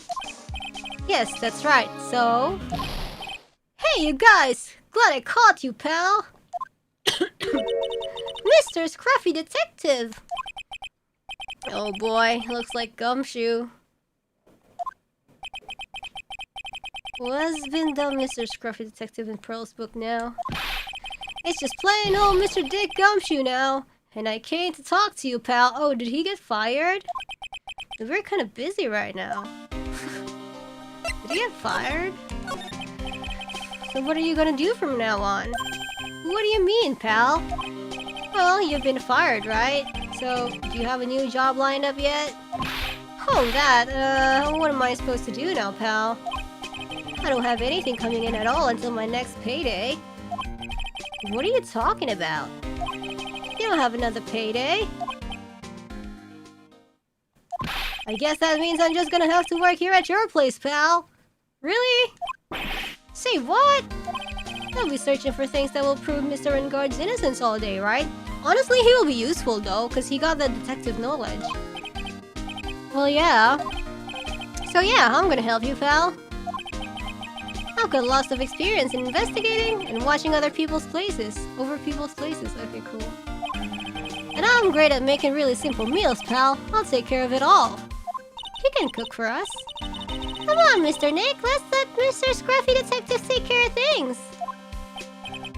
Okay. By the way, what's your best dish? Instant noodles, pal. Bro. Why am I surrounded by people who only eat cheap, unhealthy foods?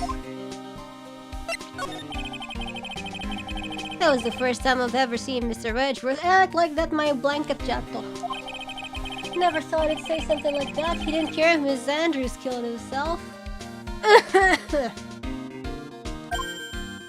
He said that? That's horrible. But because of him doing that, we got the truth finally. He's just acting. The truth? Miss Andrews' last testimony. I wonder if that was the truth. I'll give you that there was nothing strange in her testimony itself. Okay. But I still think there's something fundamentally wrong with the whole thing. You mean about that thing, pal? Why would she wanna... almost need to frame Mr. Engard? I couldn't figure that out from anything she said all day. Then you're saying that testimony Was a lie? Not a lie per se, it just feels like there's more here than meets the eye. Or that's what Edgeworth would like us to believe. That's such a dirty trick! Even that woman prosecutor was better than that! Franziska von Karma, she was shot, huh? Speaking of Miss von Karma, do you have any more information on her condition? Oh, she alive? Wasn't she shot this morning? Miss von Karma was shot today on the way to the trial by a pistol pal. But she's going to be fine, right? Is she? I mean, Edgeworth said she was in stable condition, but... Well, she was shot in the shoulder, so she's okay and still hanging in there. They should be done taking the bullet out, so she's probably resting at the hospital. Oh, yo, what? Thank you so much for the gift! Which one? What? Are you gonna visit her, pal? No, well, I was kinda thinking about it. Hey, you've actually got a heart, don't ya? She looked like she was being tortured to death not being able to go to the trial today. So maybe it would be good for her if you went and let her whip you for a bit, pal. What? Let's go let her whip us, Mr. Nick! No, I'm definitely not going. Let's see, the name of the hospital... The Hardy Clinic! Now we're done here. The name sends a chill down my spine.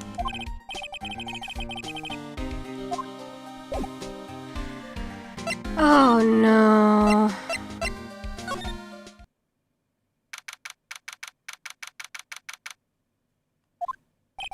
Never thought I'd ever come back to this place.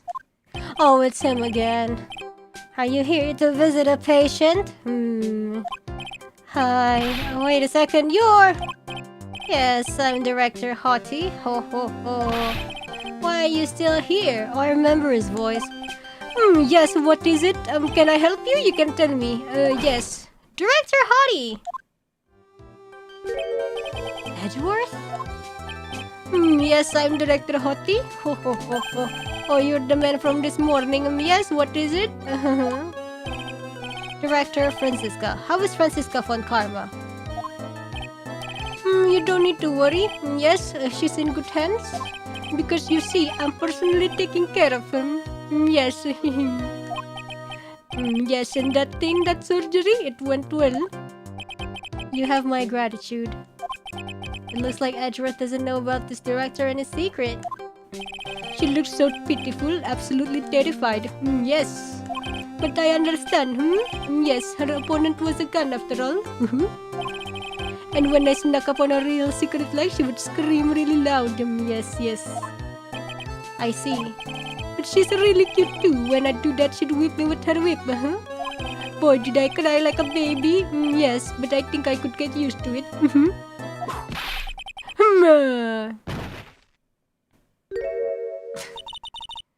Go back to your room. You're so mean, my frisky friska. But that's good. Okay. Yes, it's time for my ivy drops. Wait, he just like me for real. Yes.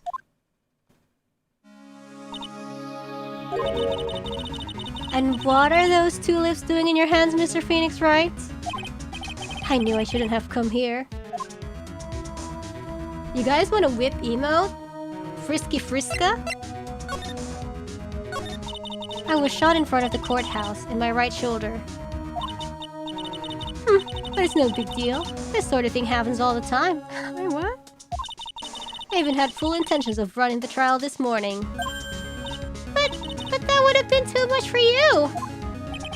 There's no need to act tough in front of us, you know? Regardless, I was dragged here by that man over there. He was so unyielding. One is to wonder if he was simply interested in stealing my case. Probably stealing us from you. It was the only logical course of action given the bullet was still lodged in your shoulder. But by taking over the case, I found myself having to clean up after you and deal, and that irresponsible deal you made. I think I know what deal he's referring to. Miss Von Karma, you made a deal with Miss Andrews yesterday, didn't you? I don't know what you mean. In order to make sure you got your guilty verdict on Mr. Engard, you told Miss Andrews to not testify in court today. I don't know what you're talking about. Do you have proof that I made such a deal? You're denying it? Looks like you were lucky, Mr. Phoenix, right? If I had been in court today, this trial would already be over. Yeah, and you will lose. All while hiding Miss Andrews' own crime? That isn't my problem, whether she had tampered with the evidence or not. I have only one objective, to find Engard guilty of murder.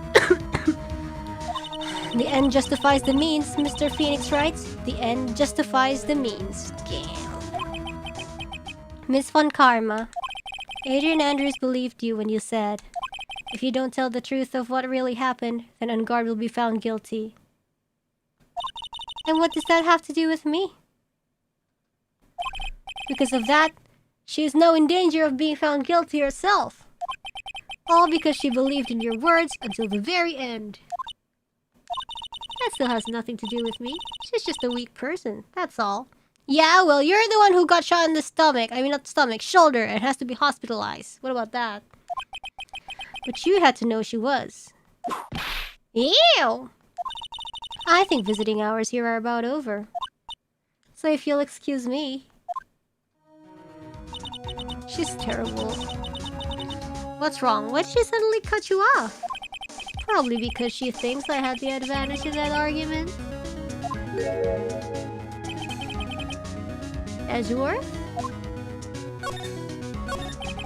What happened today at the trial, Edgeworth? That was not like you at all. I mean, I know you knew about Miss Andrews' condition. You could have made her testify as many times as you wanted, but to go that far... Oh, but she wouldn't testify about that until I said something. Listen, Wright. The courtroom is a garden of judgment. I am putting myself on the line when I stand in there. And that's why I made the witness do the same. It's only natural. Alright. By the way, Edgeworth, you were really angry in court today. That's rare for you. That card! Give it to me! Hurry! Do you have any idea what you have stupidly and inadvertently done? Fish, I can't believe you hid this from me all this time! That card, what in the world is it? You mean this? It's Mr. Conk. Listen, Wright, this is top secret information. You absolutely cannot leak this. Leak? He said leak! A special investigations team has existed for a number of years, but few know of it. I understand. Their task is to find the owner of this card. A man called Shelly the Killer. Wait, it's him! Shelly the Killer. Shelly. Just as his name states, he is a killer and assassin. The best at that. Okay. Shelly. Shelly's such a cute name. Shelly! An assassin? Short for Sheldon? Oh, maybe. Actually... Yeah, like the name is like Shelly! It's the card of Shelly. Shelly the Killer. Assassin.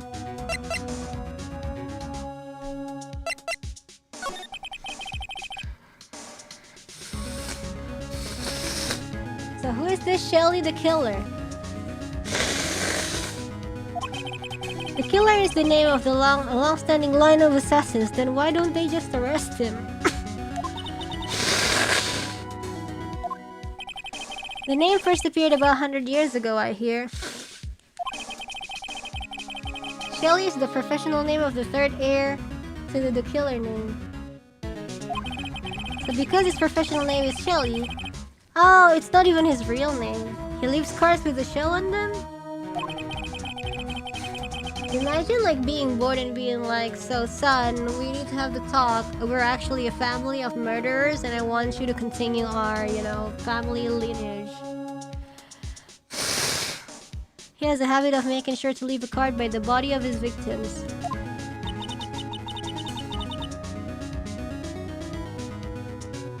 Why would he do something like that? His name is Sazaemon Koroshia. Sazae is delicious.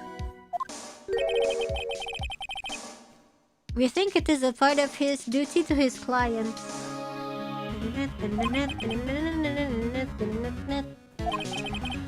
If he leaves a card, then his clients can be sure that it was he who killed the victim. Ah. It also serves as insurance against any charges being pushed onto his clients. Ah. I see. The killer values the trust between his clients and himself above all else. It seems that this is one honorable assassin with a moral conscience. Really? I guess that even honorable assassins can exist. So you think this assassin, you think he's the one who did the killing in this case? It would appear that way. The discovery of the card basically confirms it, wouldn't you agree? Shelly the killer, huh? What about Maya, though? I noticed something at the trial today. You were behaving in a very strange manner. Is something the matter? Aww, so Perhatian. I guess I should just tell him. Maya, she's been kidnapped. Kidnapped? What does the kidnapper want? An acquittal. I see.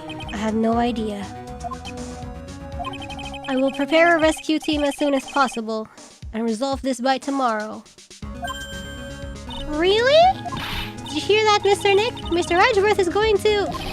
Stop trying to console me, Edgeworth. I don't need your pity. Yo, what? Mr. Nick? There's no way you can find her. We don't even have a single lead to go on. There's only one way to save her. I have to get an acquittal somehow. It's the only way. Right, listen. You need to know something. Juan Perita was killed by Shelly the Killer. And the client who ordered the job is Madden Guard. Your own client. Please stop! I can't listen to you. I can't believe that. I see. Well, if you want to continue your investigation, you will need this. What is it? Ang pao. The hotel right now is restricted to police personnel only, as we are looking for any clues that might lead us to Shelly the Killer. But if you take this with you to the hotel, I'm sure they will let you enter.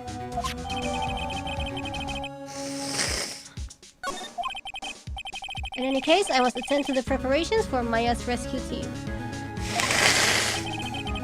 We'll meet again if anything should happen. Now, if you'll excuse me.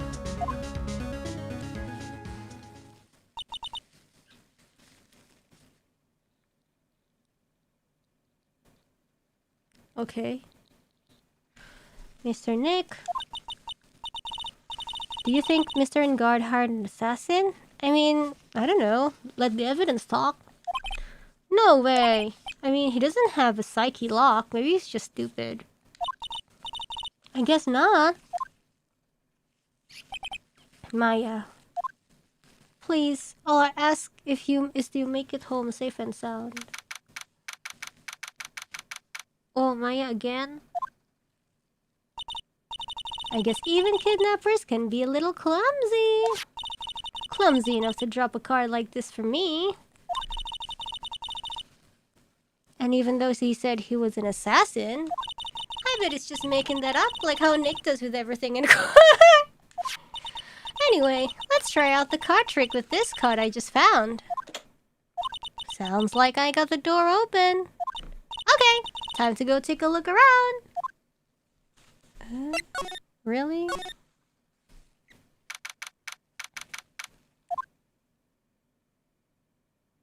Ooh. What is this place? I've got a feeling I'm not in this hotel the hotel anymore.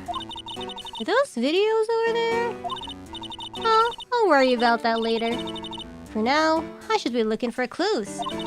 That way, I can show them to Sis and maybe get out of here. What is this thing? An antenna, I guess? And this is a VCR? Sure, a lot of electronic gadgets here. What is an antenna doing here? Wow, I've never seen a TV this big before. And where's the power button?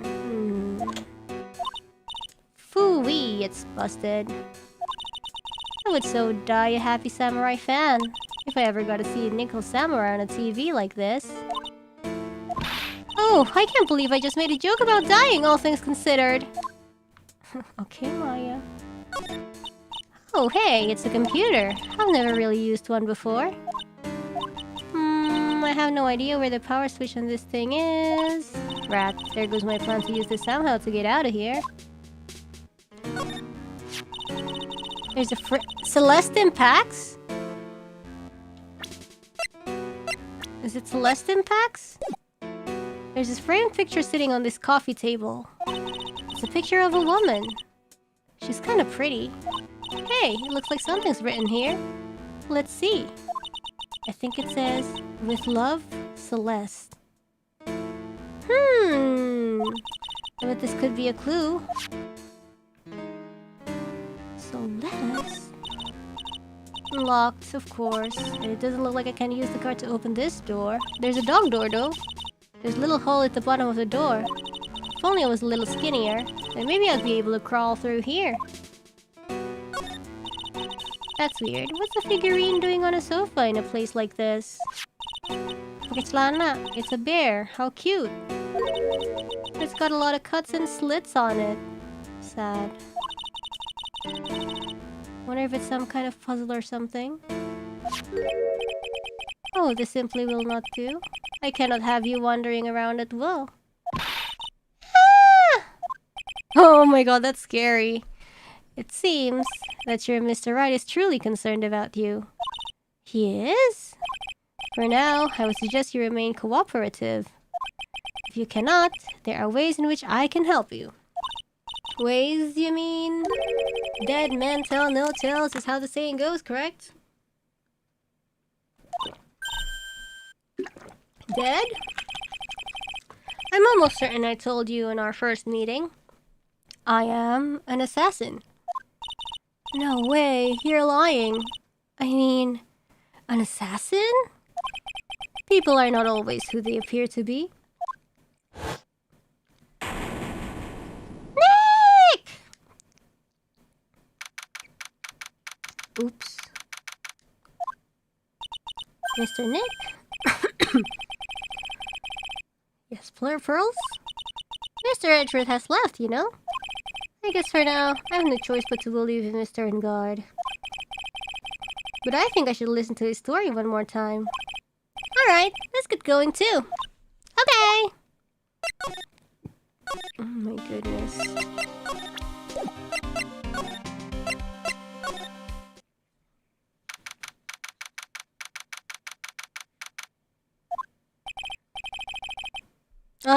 No visiting?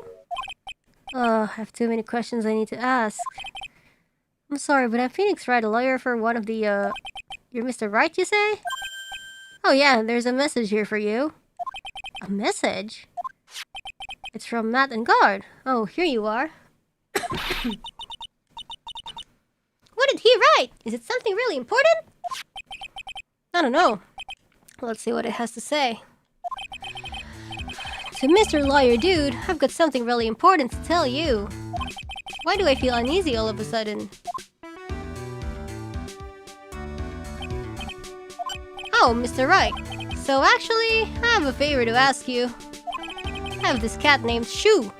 I didn't put out a lot of food when I left the house, so he's probably pretty hungry. You think you could drop by my house and feed Shu for me, dude? My house is just a little ways down from the hotel, alright?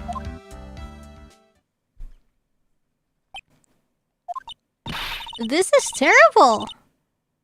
Let's hurry! We have to feed his cat! I'm sure poor Shu's stomach is growling by now. Yeah. I guess. A client's request is a request. Let's check on his cat.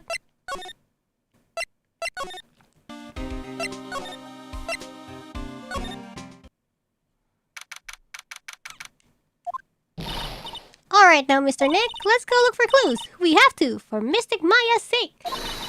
You shall not pass! It's her again! Miss Oldbag!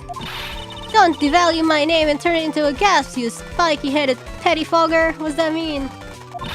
Because of you, I've been made to look like the bad guy again. Although I did get a piece of gum from Edgy Boy, just as he promised. But what I really wanted was something much more valuable. I wanted Edgy Poo's heart. I wanted it all for me. It's all your fault. You've awakened the wild beast inside of this old bag. Arrrrrrr! Miss Old Bag. Keep your hands off of me. As long as it's airtight, nowhere's getting in and nowhere's getting out. Then why do you keep putting it on? Don't think you can get me to move without silly questions. You're going to have to defeat me if you want to get by. I'm not hearing this. I'm gonna go here. Unguard Mansion. Sure is dark. I'll go turn on the lights. What the? Why is there a motorcycle suspended in the air? This is what a star's house looks like. Must be nice to be rich. Come on, Mr. Nick. Let's find Shoo the kitty cat. Shoo! So I guess this is Shoo. Aww. What a lovely cat. Hello, Shoo. The cat seems to like pearls. Pardon me. Huh? Huh? Wait! Look at that door that I'm covering. Look at that door that I'm covering.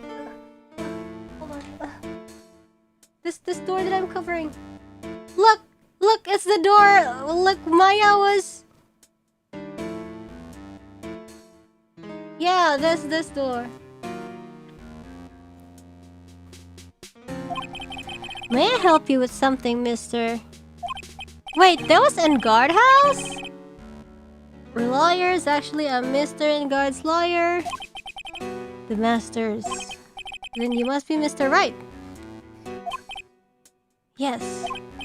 It's a pleasure to meet your wonderful self. I'm the family butler, John Doe. Sure. Nice to meet you.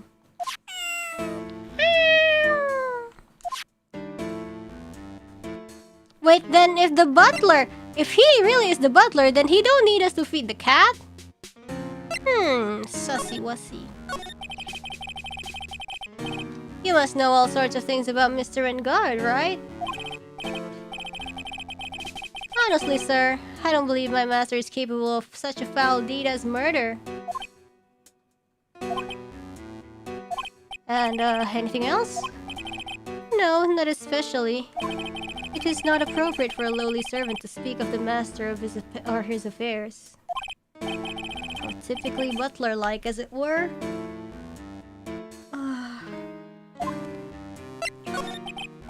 Mr. Doe, how long have you served at this residence? Well, sir, I would have to say maybe about 1 year. And, anything else? No, not especially. It is not appropriate for a lowly servant to speak of himself and his affairs. You know, I would have thought Mr. Engard the kind to have a maid over a butler. That's because he's fake! That's a very cute cat you've got here. It is my duty to take care of him. See? See, I told ya! Then why did he tell us to feed Shoo? The master rather fancies Shoo. And, anything else? No, not especially. It is not appropriate for a lowly servant to speak of the family cat. Well then, I guess I don't need this piece of scrap paper anymore. Well, I'm afraid I must take my leave of you now. Oh, we should probably get going ourselves. So young and yet already so accomplished. a master of law. But there is also a lot to be proud of in being a butler, in charge of the house and all. Thank you for the compliment, sir.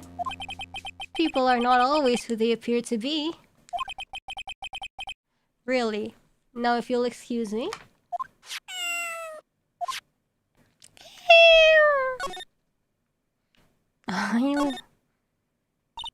A giant bicycle is flying through the air!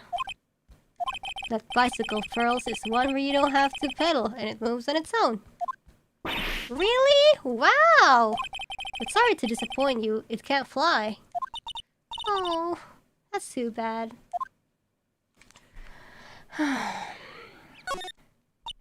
There's a giant cooking hearth here. That's actually a fireplace. How are they different, Mr. Nick? You know, I've never actually seen a hearth before, come to think of it. You should come and visit Fay Manor then. I'll show you one when you do.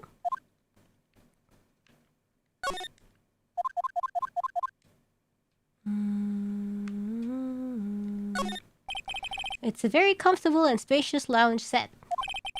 I wonder if famous stars drop by and sit around and have a good time. In any case, I don't really belong here, do I? What is it with me and feeling inferior today?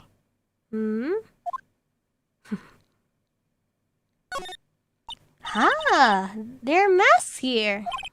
Yeah, that one in the middle is the Steel Samurai. The one next to that are the Pink Princess and the Evil Magistrate. They fought many battles against the backdrop of Neo-Old Tokyo. Wow, you really know a lot about the Steel Samurai, Mr. Nick. I don't know whether to laugh or cry that I know more about that show than a kid. There's another door over there. Shouldn't go wandering off over there, Mr. Nick. Yes, Pearls. Now I know how Maya feels when I tell her to stop playing around. There's a small door at the bottom of this bigger door, Mr. Nick. I bet it's for Mr. Ingard's cat to use. Oh, you mean shoe? The door, it's locked tight. Well, I guess that's to keep nosy people like me from entering it.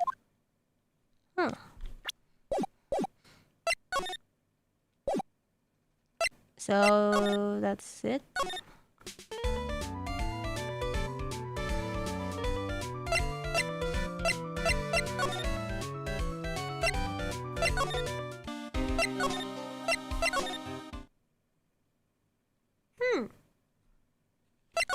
Fine. I'm just gonna go to the hotel lobby.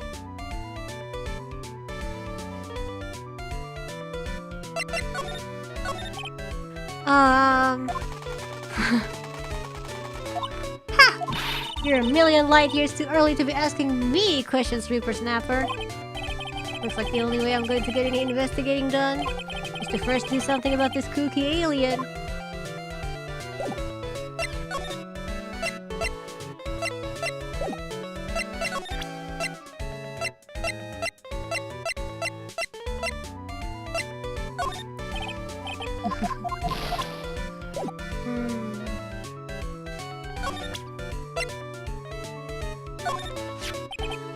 Maybe if I show this this letter I got from Edgeworth. His old bag. If you would look at... What? You want me to look at this worthless piece of...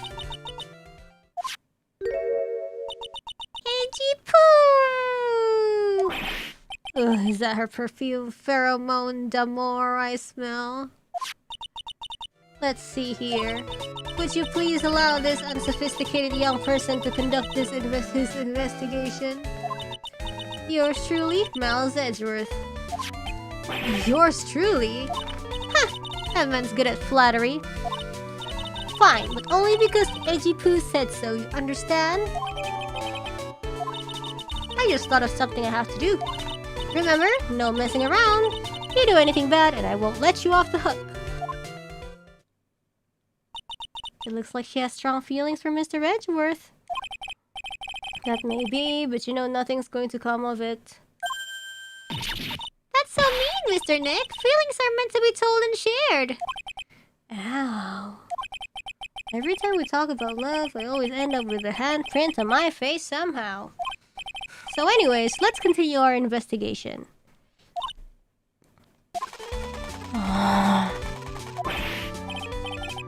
What? What now? One little thing before I forget.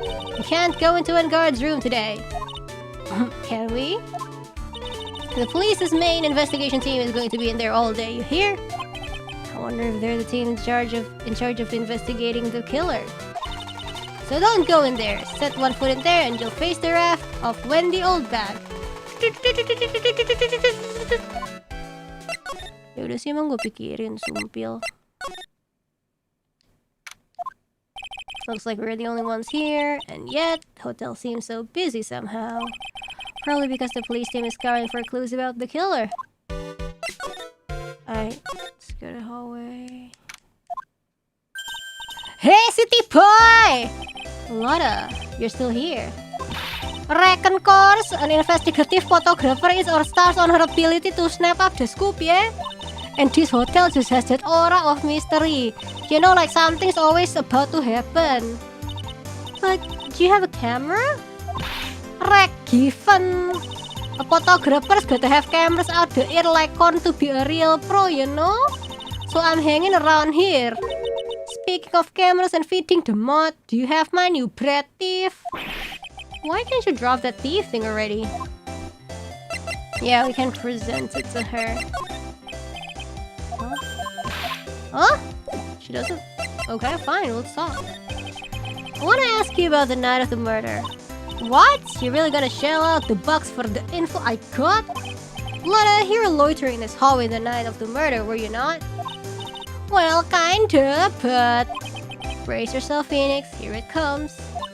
I didn't exactly hang around here the entire time, you know. Followed a few stars around, got a few autographs, took a few hands, saw the soda pop with a few of them too. Looks like she wasn't there the entire time that night. Security lady also wasn't in this hallway the whole time either. I guess this means there's no one who can tell us who came and went that night. So, about the note that was inside your camera case. Oh, that ditty I wrote. Yeah, can I believe what you've written? You mean the stuff about Edgar shoving his manager lady into corridor? Yeah. Well, I reckon you best not be believing that. What? Look, I sorted out that on a whim, you know, writing whatever came to mind. Whatever came to mind? Yeah, when you get down to it, it's just a lot of random bulldooders. Hey, what's with ya? Why you staring at me like my grandpa used to? Hey, and why do you look like you suddenly got older too? Or am I just drinking here?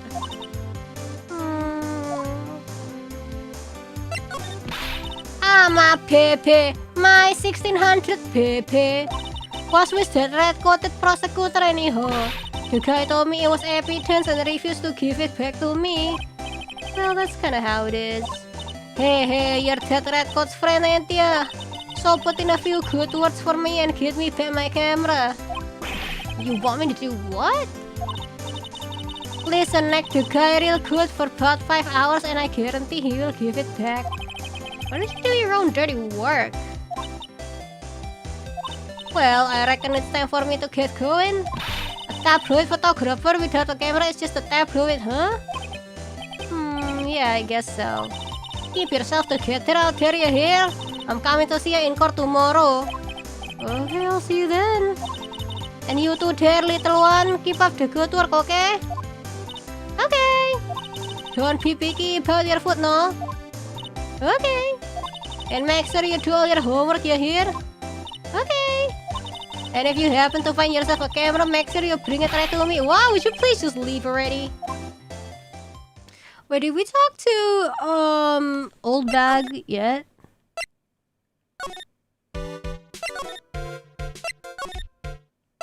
Oh shit, she's gone.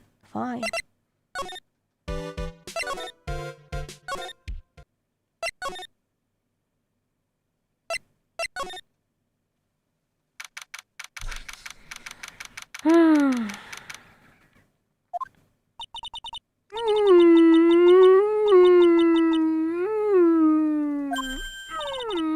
Mr. Nick, what is that otherworldly ghastly moaning?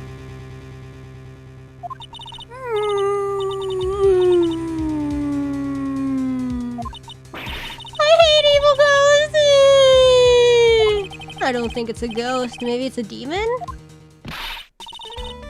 Excuse me? Watch who you're calling a demon, brat! Ah! Zoink! It's the alien! Who are you calling an alien? Oh, it's just you, Miss Oldbag. What are you doing here? What is wrong with young ones today? I came down here to pay my respects to my poor Juan, and you're disturbing me. Please talk to me about the night of the murder, just one more time. I talk about it plenty at the trial. I was fooled, tricked, deceived by that fraud of a photographer and her note. She was loitering around here with that imbecilic look on her face.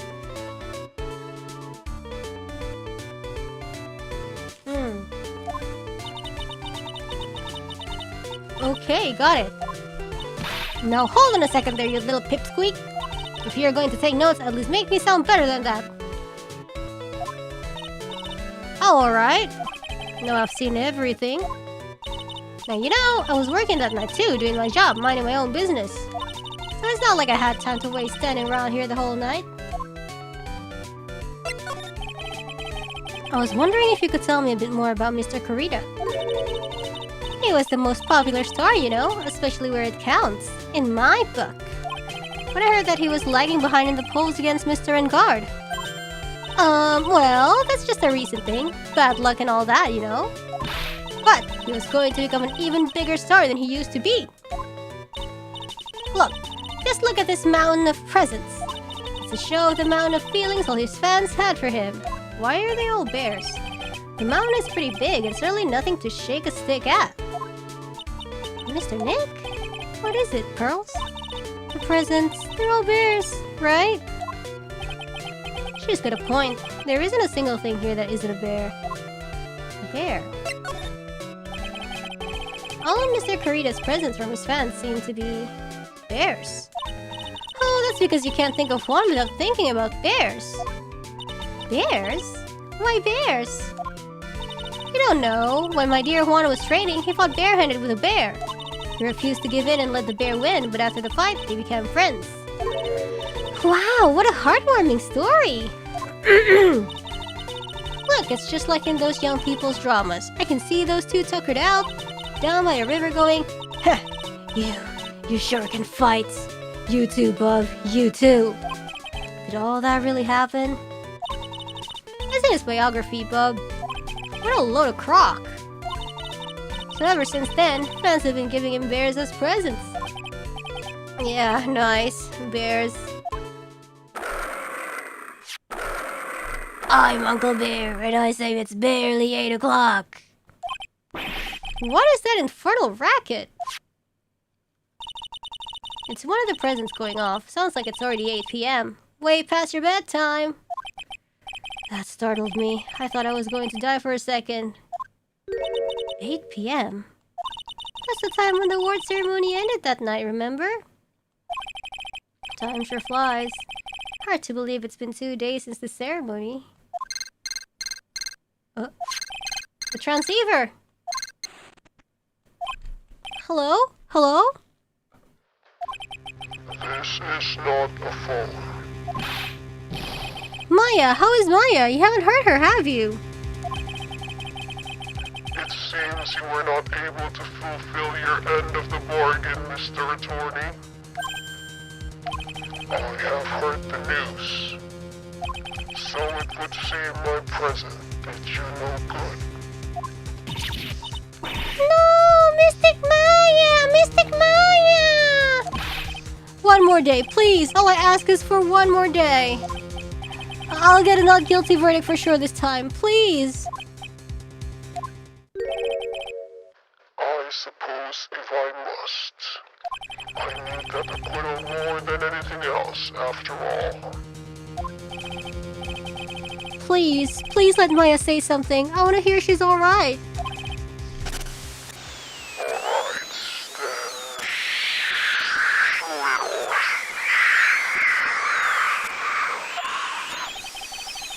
then. What is with this static all of a sudden? Hello? Hello? It seems that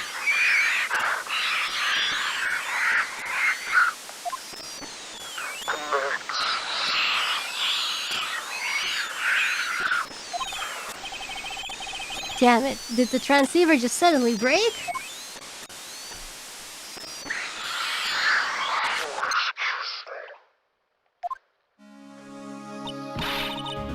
What happened?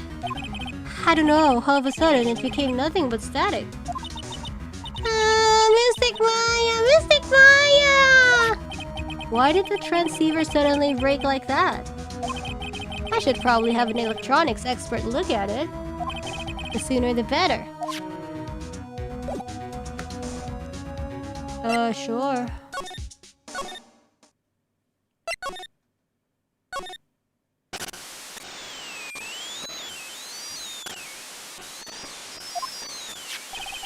This transceiver. Whenever we're in this room, it starts acting up and hissing static at us. I wonder if there is someone we can talk to about this.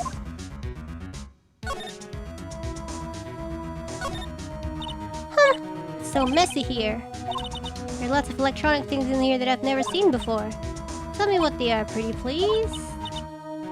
Okay, this is the same old, same old. What about... What's this? Oh, no clues? What about this raid? No clues?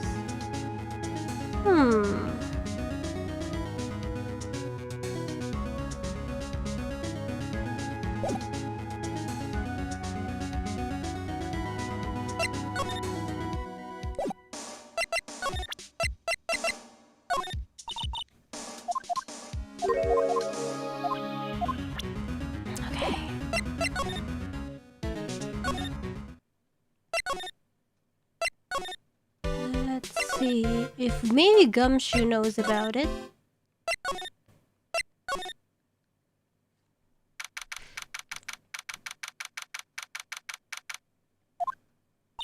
Wow, everybody looks really busy with something or another. They're probably strengthening the evidence for tomorrow's trial. Hurry up with that, will ya? Pass the victims list around. You're gonna be kidding. There's over 100 people in here. Mr. Nick... Mr. Ingar really that big and bad of a criminal? Actually, Pearls, never mind. Sounds like they're working on a different case. Okay. Hey, welcome back, pal. I thought I'd make you a little something for dinner. Instant noodles? That's nice, thanks. Rich man's luxurious, full-course meal. Out of a can, that is. I'm sorry you went through all the trouble to cook, but I don't have the time to eat. Oops, looked like you don't have a can opener, pal. You've gotta be kidding. And I thought he had already whipped something up. Oh, I know. There's one way I know how to be helpful. Ask me about anything you want, pal. Go ahead. Well, since he's here and offering, I wonder what I should try asking him about. The transceiver? Oh, Mr. Nick, you should ask Mr. Scruffy Detective about that thing. What thing? Oh yeah, this thing just up and broke all of a sudden. It broke, pal? When I was talking to the kidnapper, it just suddenly broke into static. Look, it sounded like this. I don't hear any static, pal. Huh? Maybe it fixed itself? That's strange. I'm sure it was making a loud static noise. Maybe. Maybe what? Maybe it was electromagnetic interference, pal. Electromagnetic interference?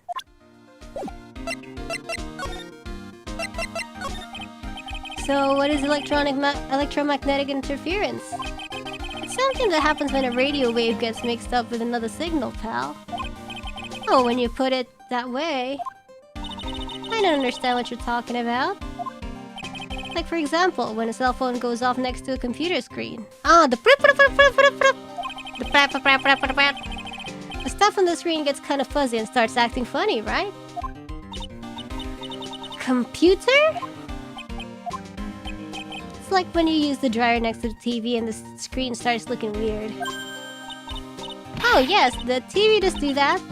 Oh, so that's what you're talking about. She seems amazingly happy at being able to understand this. So the room you were in when the interference to the transceiver happened, there's gotta be something there that's sending out very strong radio waves, pal. Something like like a listening device or something. OMG. Speaking of that, where were you when it happened? We were in Mr. Kurita's room, the scene of the murder. What? That's it. I'm going to sneak into the precinct and get a bug sweeper. I'll meet you at the crime scene later. Alright, pal? Oh yeah, baby. It's investigating time. Ooh, let's go do crimes. I'm on fire, pal. My fingers are itching to go. Yee! We should be going to, Mr. Nick. Alright. I guess we'll meet at the crime scene?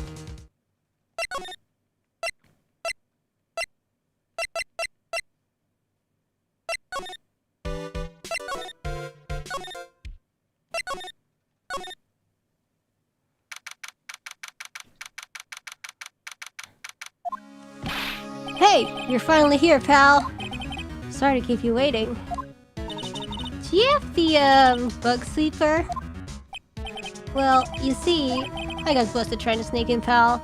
Then suddenly, I'm staring at the precinct doors. From the outside, I mean. So yeah, I couldn't get one of the police bug sweepers. What do you mean you couldn't get one? We need that item! Hey, calm down, pal. I didn't say I didn't get one, just not the police's. Wow, so this is a bug sweeper.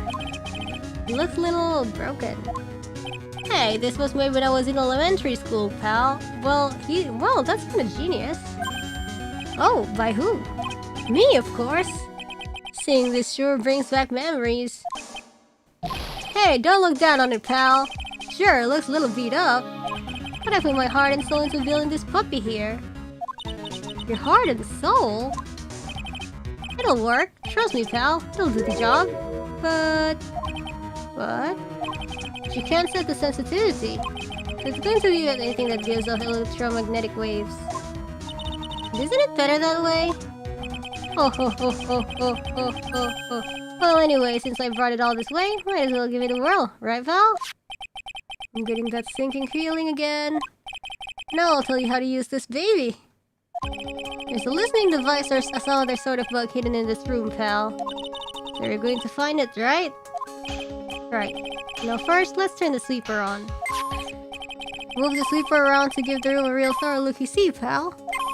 The sweeper will let you know how strong a signal is kicking off, so keep an eye on it, okay? Huh? Once you find something that's giving off a lot of radio waves, press... okay. There's a lot of things here that's going to give off radio waves, so let's take a good look at anything and everything that seems suspicious, okay, Val? Okay. Okay. That's cool. Oh, this is 0. Oh. Lamp check. Listening device? Nope. There are a lot of lamps in this room, aren't they, Mr. Nick? Yeah. And they're all on. You shouldn't do that, Mr. Nick. Don't you know that's wasteful? I'll be more What? Really? This lamp.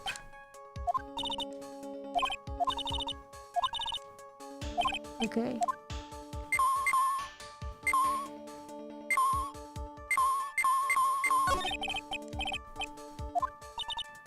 A cell phone? What? Don't tell me you don't know what the cell phone is.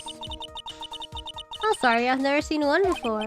Now that she mentions it, my cell phone couldn't get any reception when I wasn't staying in Korean village. And Pearls has never lived outside of that village, so... I like this minigame. I guess I can't say it's impossible to live without one.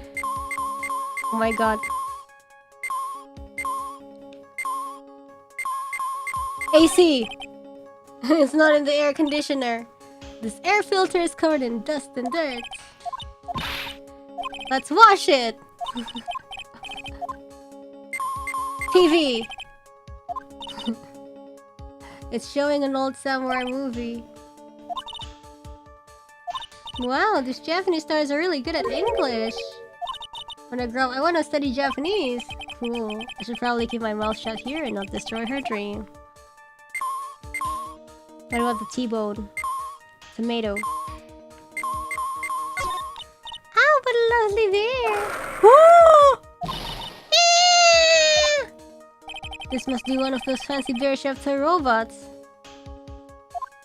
It's a robot? It's a real robot? Yeah, it's a real one. Mr. Nick? Yes? How many horsepowers is it? How many horsies? Horsies? Well, look, it's a bear, so,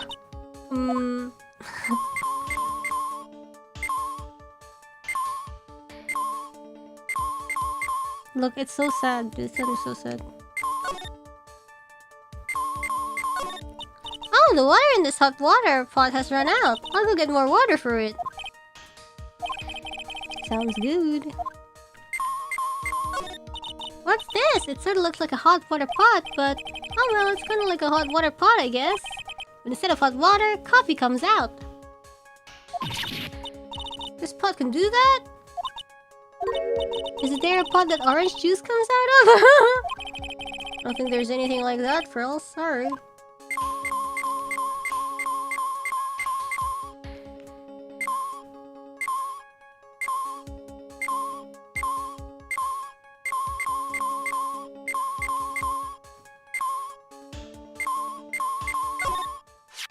This is just a giant stuffed teddy bear, right? It's the biggest one I've ever seen. Why the music stopped? Don't tell me it's in the bear's mouth. Hey, so did you guys find it yet? The listening device, I mean. No, not yet, but this bear's eye is. Let's see. A perfectly normal stuffed bear with some really strong radio waves. Sounds like you found the device to me, pal. Let's take this big fella's eye out and see what we've got. No! You can't! Such a violent act! No!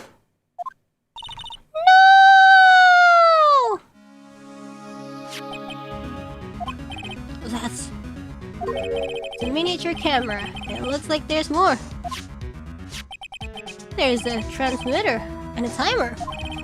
A what emitter? A transmitter, pal. Oh, is this more of that high-tech stuff? Sheesh. So this tiny thing is a camera? Yep, it's a pinhole CCD camera, pal. It's a small, high-grade video camera, mostly used in security systems. So it's a video camera. It runs on a battery, which comes with it in a set. But there's no videotape in this camera. This is only the camera part here, pal. The tape recorder with the tape inside of this something is somewhere else. Somewhere else? The footage is changed into radio waves and then it's sent to that recorder. So it's sort of like a TV broadcast, isn't it? Hey, you know, you're right. So somebody must have seen it happen.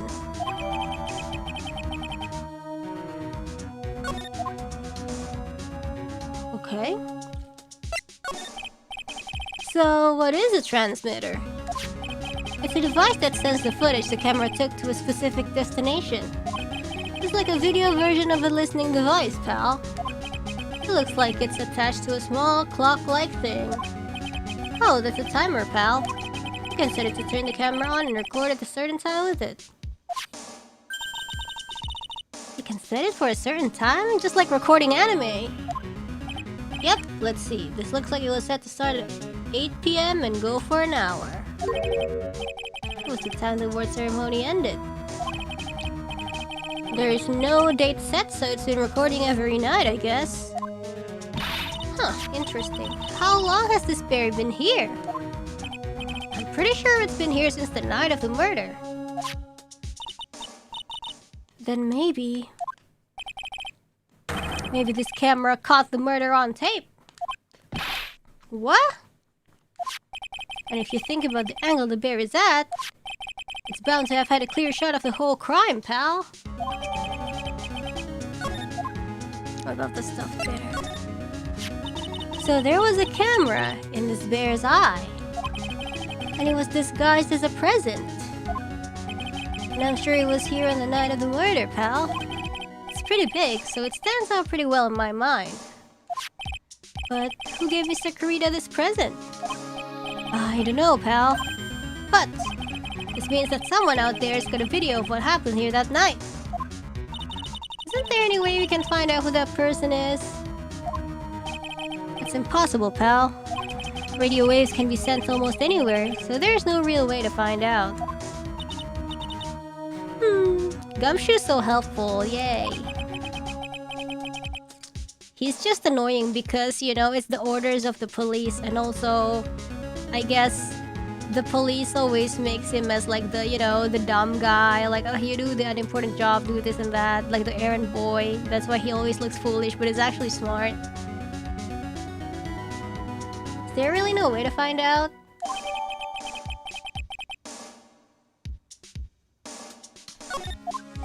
He is now free from the shackles. I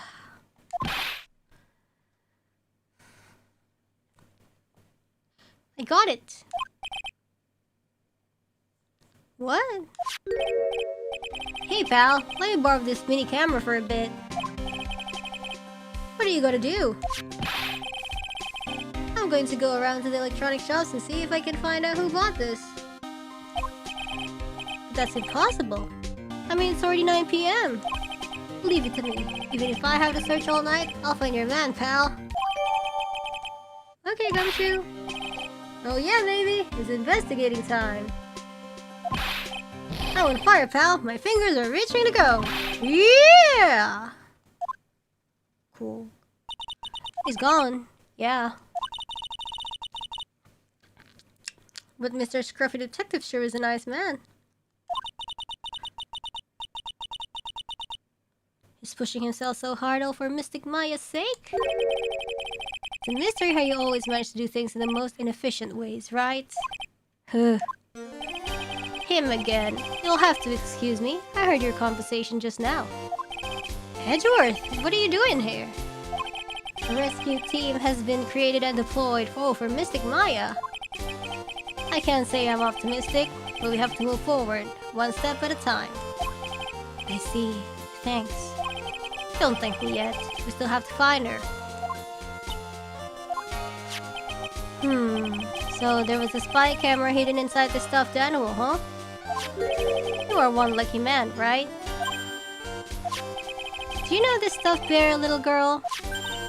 I have no idea. Of course not. The maker of this bear is a very expensive luxury brand from overseas. It's completely handmade and only a small number of those are exported here. That narrows out the who sent it, probably. What? The camera and transmitter that Scatterbrain Detective took with him are dead ends. Things like those can be bought anywhere. However, this bear is different. By tracking how it got into this country, this bear can tell us who the buyer is. Can you really do that, Mr. Nick? Can you really? I guess so. It's 9 PM. I think I can still make it in time. I'll be taking this for now. He'll carry it with his hands? I'm sure you have other things you have to do. See you soon, Wright. Wait! What? Why are you doing this? I have no interest in explaining myself to someone who cannot comprehend. But besides that, Wright, until court reconvenes tomorrow, you should concern yourself with this question. Who was the person that murdered Juan Carita?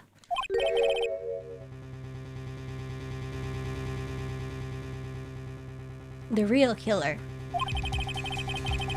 Do you still think it was Adrian Andrews? No, she can't afford the bear. To be honest, I don't know anymore. You still have a little time left. Find the truth, right? Everything begins with the truth. Juan Carita's real killer? Ms. Andrews' past? The kidnapper whose sole condition is an acquittal for Mr. Engard?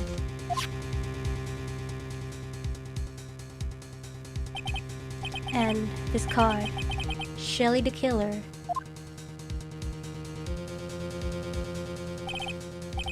Maya, the only way I can save you now is to find all the answers to this case tonight.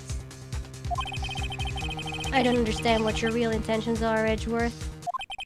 But as you said, all I can do for now is find the truth.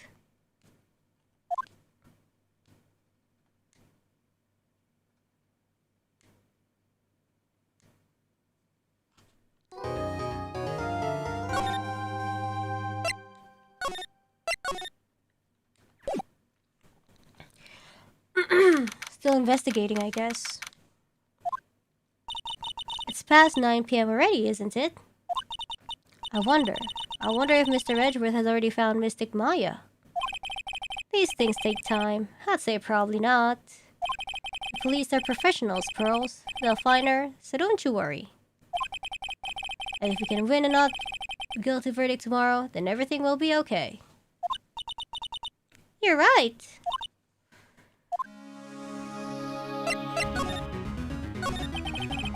So the real person who killed Mr. Corrida was that assassin Mr. Shelley the Killer, right? And the card Miss Andrews found at the crime scene seems to be proof of that. Have Capcom remade Apollo Justice? I think it's releasing next year, early next year. But if that's the case, then a new question comes to mind.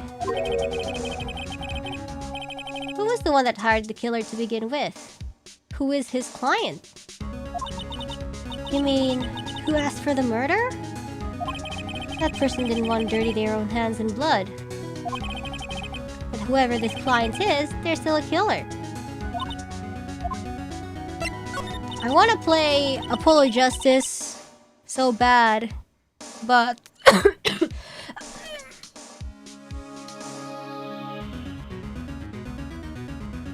but... I'll have to finish the third game first. Do you think it was Miss Andrews?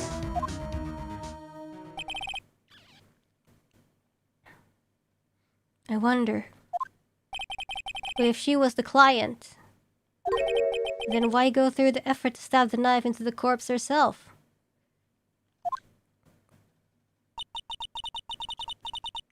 I don't think I can finish TNT before Apollo Justice releases. But, yeah. I don't want to rush. I think, like, I'm already rushing with this game. Sorta. I mean, not really rushing, I guess. Many streams. Then, no, it can't be. Madden Guard himself?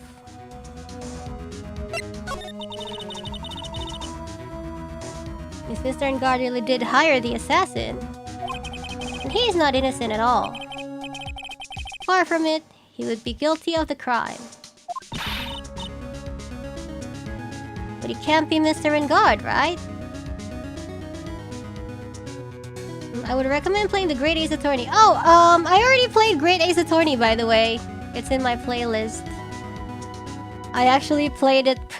actually streamed Great Ace Attorney before I'm streaming the regular, so I'm like chronologically doing this. Took us almost a year. Oh my god, so true.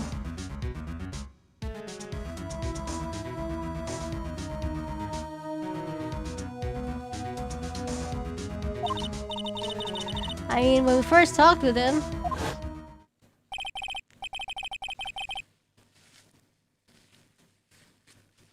Mr. Engard, I'd like to ask you one more question.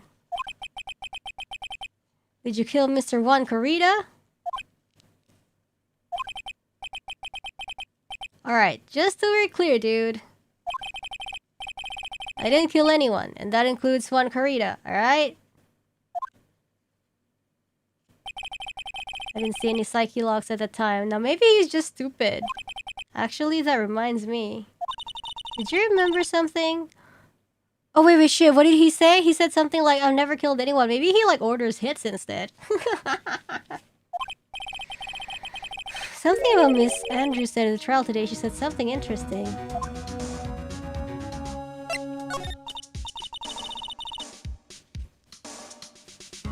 So what is this interesting thing? Oh, that's right. You didn't hear it, did you, Pearls? Juan had bet everything on the Jammin' Ninja this year. And if he lost the Grand Prix, he was going to make sure Mao was going down with him. That's what he thought anyway. And like he legit thinks it's different. That's why the psyche locks aren't there. It looked like somehow Juan had in his hands a secret so powerful that it would destroy Matt's acting career had it been revealed. Mr. Engard's secret? What is the secret? I don't know yet. But for now, let's think about it this way. Mr. Kurita was going to reveal this secret. That means Mr. Engard had plenty of motive to have Mr. Kurita silenced. Which means we have to meet with Mr. Engard. There's no way around it now. Alright, let's go.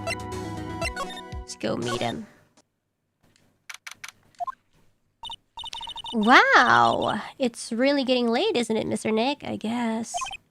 It's past 9 already. But we still have some things to prepare for tomorrow's trial. There's still the matter of the secret Mr. Kurita held about Mr. Engard. And Ms. Andrews' real intentions. These two things I must know tonight. Aren't visiting hours over at the detention center? I'm sure we'll think of something, Pearls. Don't you worry. Yeah, I still have my DS, actually. I have, the regular 3DS. I have the DS Lite. The 3DS XL for like English games. And then the 3DS LL for the Japanese games.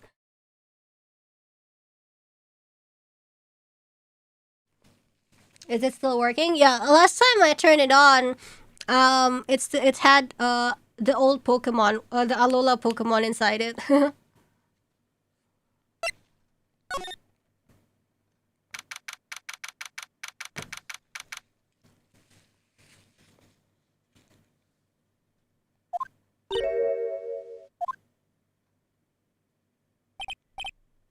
And I also have the Pokeball shaped 2DS, which I ended up never really using, but I thought I bought it because it was cute. What is it, whippersnapper? All I know is nothing that has anything to do with you is ever good. Like just now, I was handed this strange device for who knows what reason. And I was told to use it to search the whole hotel. That's the bug sweeper, isn't it? The one Gumshoe made. I don't know, and frankly, I don't care. But the request came from Edgefu, so... Edgeworth? And he said... If you feel angry, direct your anger at that unsophisticated lawyer. Oops. So I'm gonna feel free to direct all my anger towards you. Ugh, gee, thanks to Bundle Edgeworth. What a pal you are. This is absolutely top secret, so you had better keep it to yourselves. Apparently they found a spy camera hidden in one of the presents. Very interesting. I'm sure it was. You know, it was to catch poor Juan in the middle of a scandalous meeting. Scandalous? What's that? It means, well, you know, that gossip that's been going around about my dear Juan. Oh, you mean that thing about Ms. Andrews? But I'm sure she must have had some reason of getting close to Mr. Kurita. I should know another secret, young one. I know who planted that spy camera. It was that obnoxious, puffy-haired photographer girl. The nerves of some people. Spying on people by herself, as if I wouldn't want to see it for myself, too. Wow, the alien actually admitted her true intentions for a change. I don't know what you're thinking exactly, but I can bet it's nothing good. But I didn't say anything. Sheesh. So you want to know about Juan and that manager, right? Actually, as I hear it, there is something of a refreshing pair, those two. Oh. I tell you, Juan really welcomed the manager with open arms, I heard. That manager? Who are you talking about? You know, that manager Juan... The manager woman Juan had? It's a shame she killed herself, though. Oh, you're talking about Miss Celestine Pax. Miss Andrews' mentor, right? Yes, that's the one. Celeste girl. She was supposed to get married, you know? Married? You mean... to Mr. Kurita? Really, you young kids today really don't know anything, do you? That girl Celeste kills herself 3 days after their marriage announcement! Really? 3 days after their marriage announcement. What the? What? Why would Miss Impax want to kill herself? She was gonna get married. Well, that's because she was thrown away, you see, by Juan. Huh? What? But they were going to get married, right? They promised to each other, right? They held a grand announcement session, but 3 days later, Juan suddenly canceled the marriage. Is that true? It was in the weekly magazines. But why? Why did he do that? That was not in the magazines, unfortunately. I see. That night after Juan called off the wedding, the manager Celeste killed herself. How terrible. I wonder what happened between those two. Shame. He wasn't the one for her.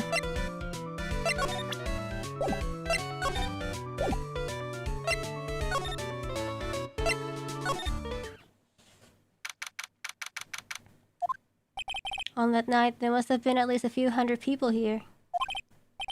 I guess the police are done with their questioning and investigating. It looks like things here in the lobby have finally calmed down.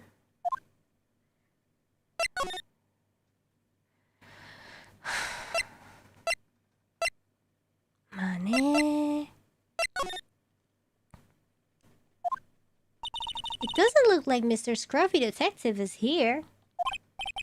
Well, he's out there with that camera asking around at all the electronic stores. And I'll make some salad for him for dinner. Aw, that's cute. It looks like Pearls really appreciates what Gumshoe is doing for us. Mr. Nick? Where's the lettuce? I don't think I've ever bought lettuce before. Oh, I guess I have to give up on making a salad then. So quick. Guess the lack of lettuce is kind of a problem.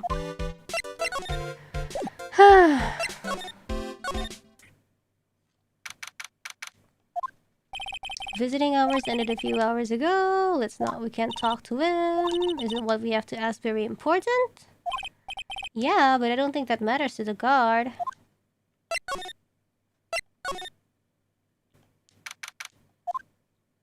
It feels sort of tense in here, doesn't it, Mr. Nick?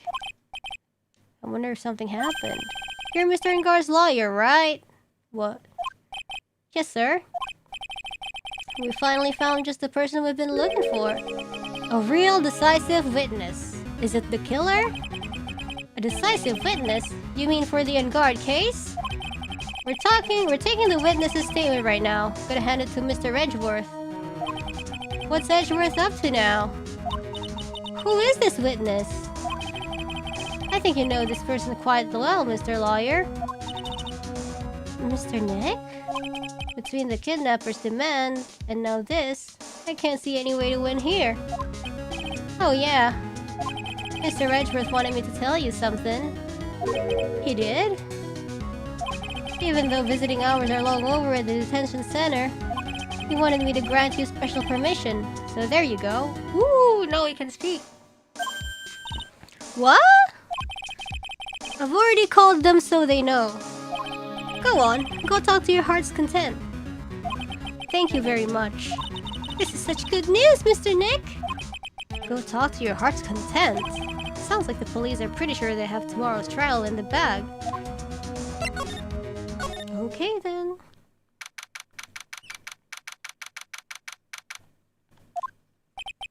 Sure, they must have transferred Miss Andrews here by now. So that means that both Mr. Engard and Miss Andrews are in this detention center. Whose story do I want to hear? Engard first?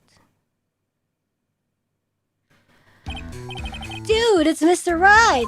I hope you can get me off the hook tomorrow. I'm counting on you. I hope so too.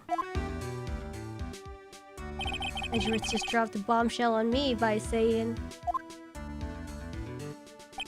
that Juan Carrito was killed by an assassin, and the assassin's client is this man, Matt Engard. What's wrong, Mr. Engard? There is something I must know with 100% certainty. You seem kind of different. You're totally not like your usual lawyer dude self. About the press conference.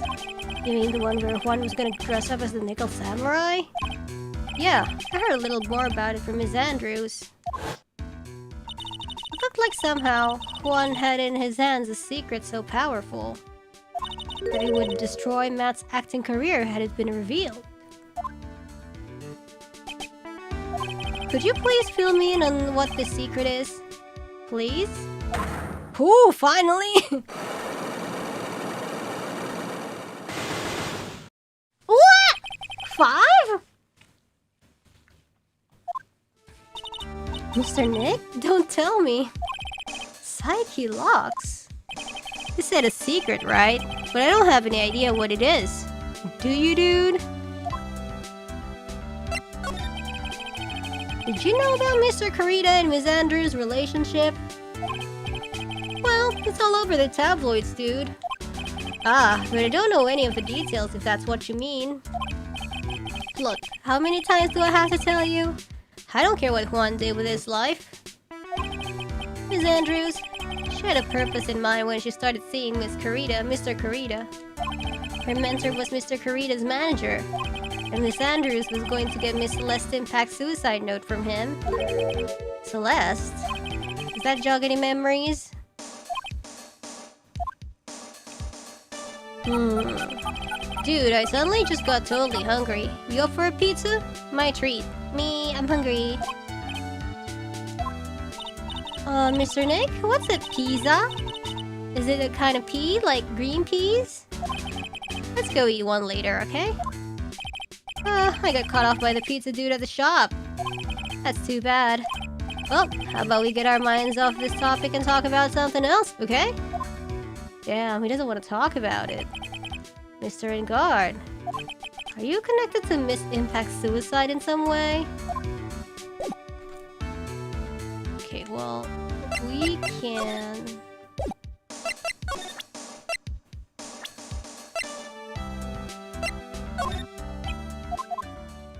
Dude, I know I asked you to be my lawyer and all, but I don't think I have to tell you everything and anything and everything. What do you mean by that? It just means I don't have to tell you anything and everything, dude. Why is there no music? So ominous. About this person. He's your butler, Mr. Doe, right? We met him at your mansion. Oh, yes, that's right.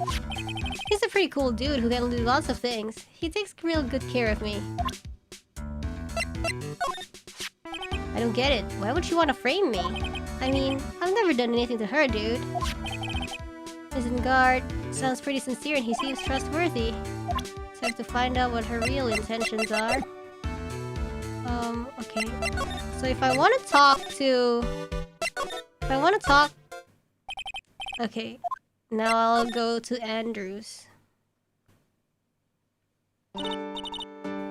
Oh, it's you. I'm sorry to be visiting at such a late hour. But there are a few questions I absolutely have to ask you tonight. Me? I thought your client was Matt. I'm sure Miss Andrews knows something.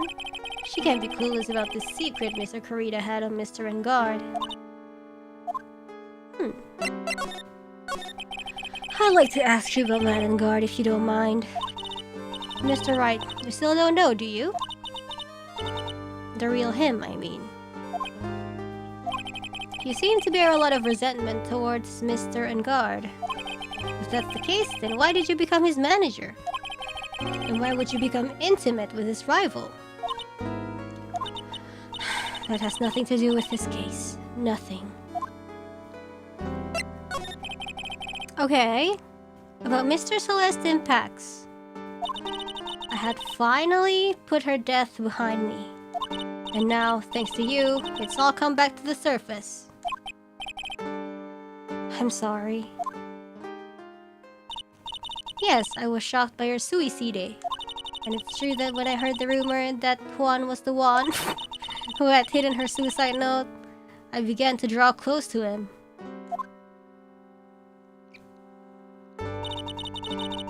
I wanted to get her suicide note back and to burn it. You wanted to burn it? But why? I didn't want it to spread like just another piece of gossip. But I never held any murderous intent towards Juan. I would never do something so stupid. A suicide note, huh? I wonder what it said. Why frame him, though? Why did you try to frame Mr. Engard? That's simple. Because he's the killer, that's why. Isn't it the duty of every good citizen to inform the police? But there had to be another way. The police are excellent in doing their job, so they figure it out, right? Yes, they're so good that they couldn't figure out the real truth behind Celeste's death. Miss Andrews. Well, I know you're not the type of person to do something without a reason. Okay. So please, tell me why you did what you did. Revenge. Did you say something just now? Oh, how much does she have? Only one? A psyche lock, huh? We can try challenging it. Don't you understand yet? You're not my lawyer. To be honest, you're like my enemy. But I'm sure I just heard Miss Andrews said revenge.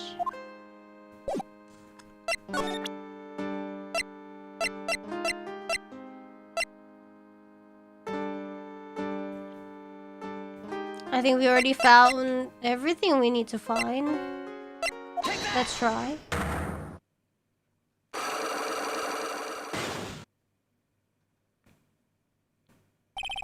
Why frame him? Can you please tell me why you framed Mr. Engard for the murder? Rapping about what today? I already told you countless times. It's because I thought Matt was the killer. No, that's not it. I know you have a personal reason to dislike Mr. Engard. Rap about instant noodles. You may think I didn't hear it, but I know you said something earlier. You said revenge. So you were saying I was taking my revenge out on Matt, and that's why. What an absurd idea. I don't have anything I want to take revenge for. Miss Andrews, a woman who lives by being dependent on other people. There is something or someone in her past that would make her take revenge. This one. Celeste, there is only one catalyst that could cause such strong feelings and even revenge. And that is Miss Impact's suicide. What are you trying to say? Celeste was Juan's manager.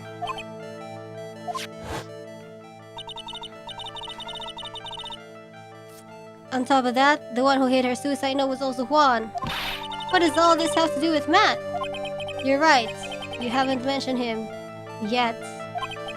But for you to hate Mr. Engard, it would mean that he must have had some relation to Miss Impacts and her suicide. Can you explain to me this relation between Celeste and Matt? Okay, we actually don't know this yet, because he's like, no, it doesn't mean, but the photo of Celeste Impacts was in his house, if Maya truly is kept in his house. But we don't have evidence yet. I would jump the gun and say this, but let's cancel first.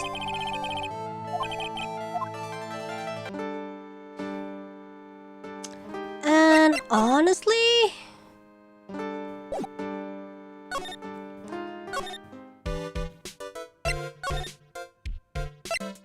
like I think, I don't know. I'm gonna try. I would like to think that I have all the evidence that I can pick up.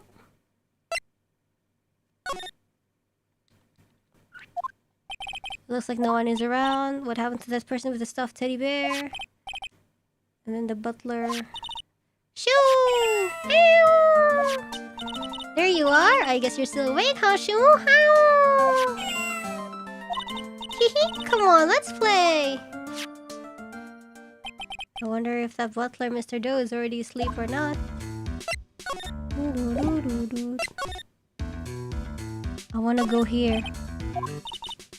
No, I wanna go. It's a small door for the cat.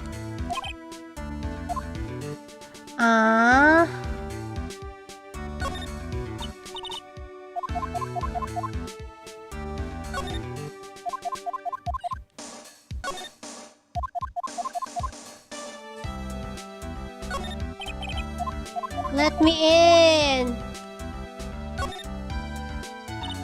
A giant bicycle.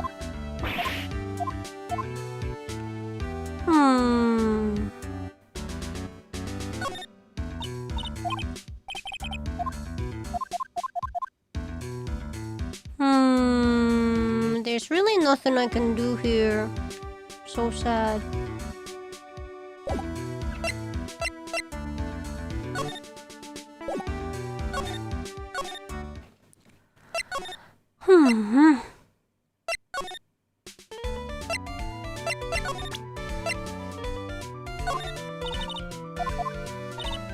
Please, anything would be helpful.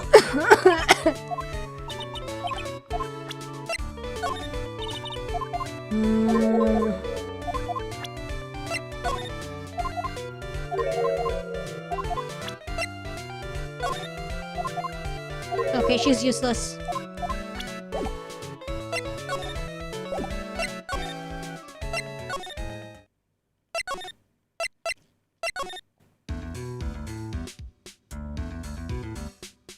There really is nothing.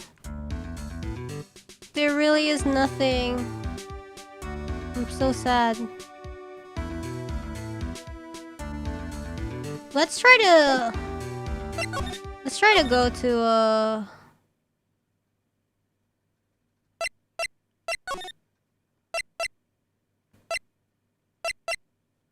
here, there we go.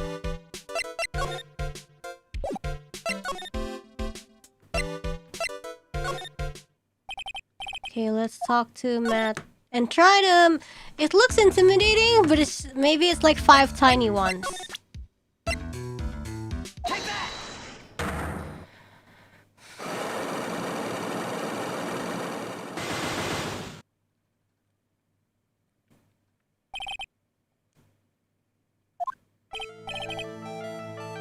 What is the secret? What if Mr. Kurita had been successful in his plan? What would he have disclosed? I told you before, dude. I don't know. I don't know anything about Fawn, okay? Mr. Wright, I can't keep on saying it until I'm blue in the face, but I totally didn't pay Juan any attention the whole time that night. I mean, come on, I was in the middle of a nap. Don't lie to me. I know you paid close attention to Mr. Kurita, especially on that night. Fudge, I know.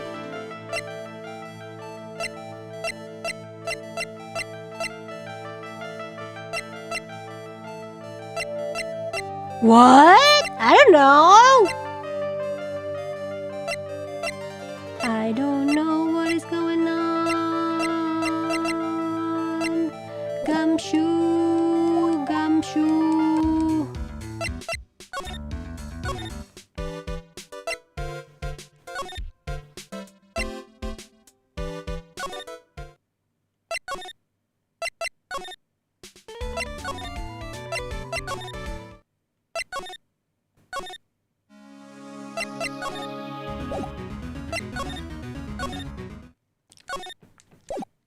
Let's just go back and forth.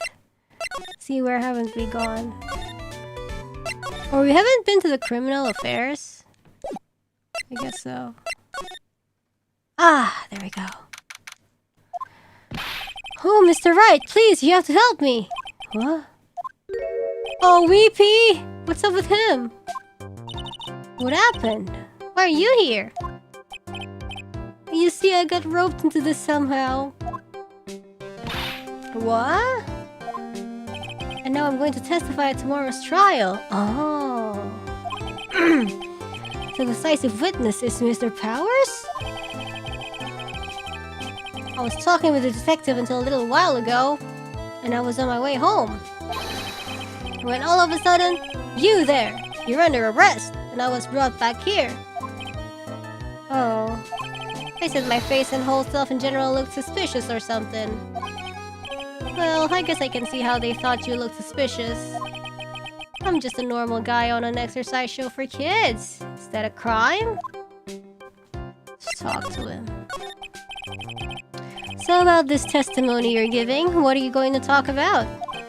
I really don't know yet. But it sounds like I saw something pretty important from what they tell me. You saw something important? What was it? Well, the detective told me not to talk about it. You can't tell anyone, and especially not that lawyer, he said. He wants to give us a surprise. Who do you think is that lawyer the detective was talking about? I'm going to take a wild guess and say it's me. Yeah, you got it. Mr. Nick! Mystic Maya and myself are your only two allies in this whole world, but it's alright. I don't really have a lot of friends, do I? This is going to do a lot of damage to Matt, you know? Because he's got that refreshing like a spring breeze image going. But what is he really like? Well, let's see. Matt's always been kind of a player with women. He would never really turn a pretty face away, if you know what I mean. Ooh, player. He'd always say, it's just a game, to justify himself. What? How horrible! That's unforgivable! Sorry, didn't mean to offend you. But you know, he said once that there's only one person in the world who won't swoon over me. Is it Celestine Pax? His manager, you know, or Adrian Andrews. That's cause Adrian Andrews don't like men. I don't know. Why is Mr. Power suddenly looking kind of energetic? You see, I'm actually a sucker for gossip. I mean, celebrities in their world have this dazzling sort of image, right? A dazzling sort of image? But aren't you a part of that dazzle, Mr. Powers? No, I'm more of a hairy, sweaty, smelly, brutish kind of... Well, I didn't ask for that much, you see? But it's okay, really. I get to hear plenty of gossip about a lot of the other stars around me as things happen. This guy has such a golden heart. I'm so sad that he keeps getting mistreated. Well, that's true. Oh hey, so did you hear about this yet? About Miss Andrews' mentor and her suicide? You mean Miss Impax? We heard something about how her wedding was cancelled. There's a market for him, I'm sure. Yeah, I know. There definitely is. That's what I'm talking about. I thought about it a little the other day, about that mysterious death. Hey, Mr. Wright, why don't you ask me about that? Go on, go ahead. Mr. Powers is so charged up, his skin is practically glowing with electricity. Okay. So have you heard this? Celeste left a suicide note. And they say that Juan went and hid it. We heard about that in court today. But there wasn't any actual proof that she had left a note. Well, this is what I think. I think that something bad was written on that note. Something bad for Juan, that is. Something bad for Mr. Corrida. Why do you figure so? Else why wouldn't he want to destroy it? Before she died, Celeste talked with a few of her friends. And she said, it looks like I got caught up with a truly insidious man. Insidious? What if the insidious man was like Matt and Guard and like the suicide note had nothing to do with it? They called one smelly in that note. A truly insidious man. Did she mean Mr. Corrida by that? Well, there's no one else that fits the bill, right? Well, I don't know. There's so many insidious men in this game. And that would be the reason enough for him to hide the suicide note. I see. Well, that's some good info. Thank you. You're welcome. Mr. Engard and Ms. Andrews, they're both at the detention center right now. There's still things they don't understand or know about, I'm sure. I have to get the two of them to tell me everything. Oh, my phone. Mr. Nick, your phone! That's the Steel Samurai theme song, isn't it? I don't like the sound of this ringtone right now. Sounds kind of ominous. Yeah, I know. Gumshoe? We're in trouble now, pal! I'll be back at the office really soon! Well, what's up, what's up? What's wrong? Something really unexpected just happened! Mr. Edgeworth, He what? Anyway, hurry up and get back to the office, pal! Huh? Okay. What's going on, Mr. Nick? Gumshoe said we need to go back to the office. He died again? I'm scared to go back. What are you talking about? Mr. Nick, pull yourself together! Maybe he got shot as well. Maybe it'll be good news. Somehow, I doubt that. Okay, let's go to the office.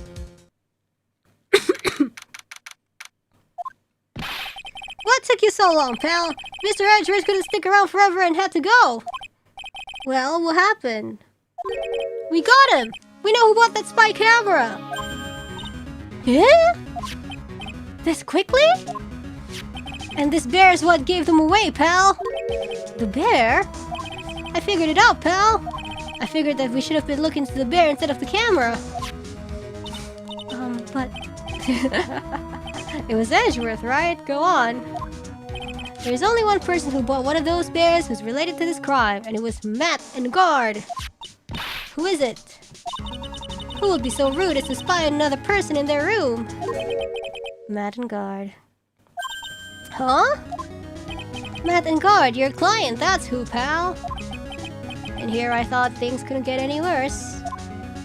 Sheesh. Are you sure you heard right? That the person who bought this bear was... I heard it from the department store clerk, pal. This is the credit card receipt for the purchase. Nice. It was 3,800, pal. That's like almost the price of lot of cam. No, that's like... Oh, that's more expensive than lot of camera. That's an exact match to the price of that stuffed bear. A receipt? That's all you have? That's not just a receipt, pal. The store clerk said so himself. He told me. I'm sure I sold that bear to Mr. Engard. I mean, the clerk even got Mr. Engard's autograph out of it, pal. Ooh, so I'm sure the person that bought a stuffed bear was Mr. Engard himself. My sight is failing me. This can't be. How do we even prove him not guilty then? So what about the spy camera that we found? Don't forget about inflation? So, what? Bear inflation? Yeah.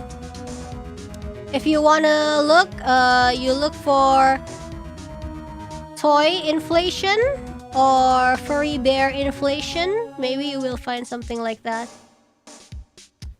So messed up, guys, today.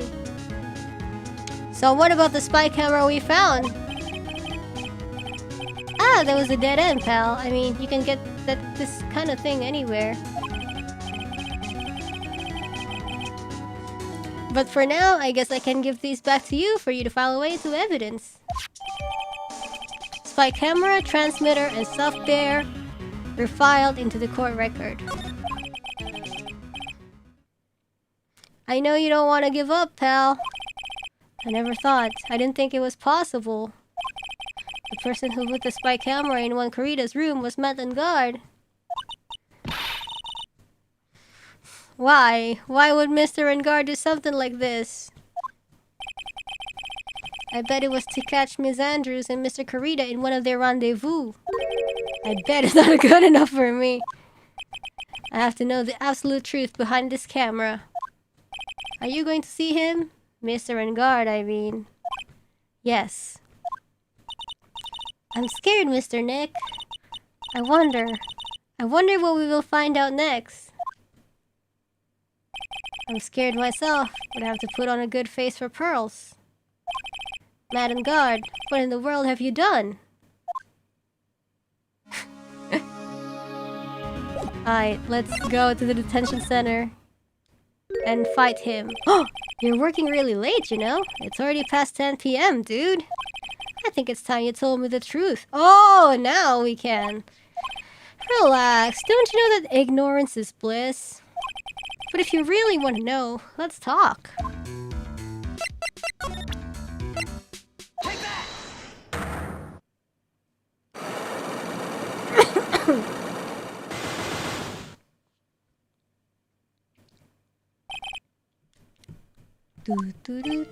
Now, let's hear what this secret of yours is. What if Mr. Kurita had been successful in his plan? What would he have disclosed? I don't know.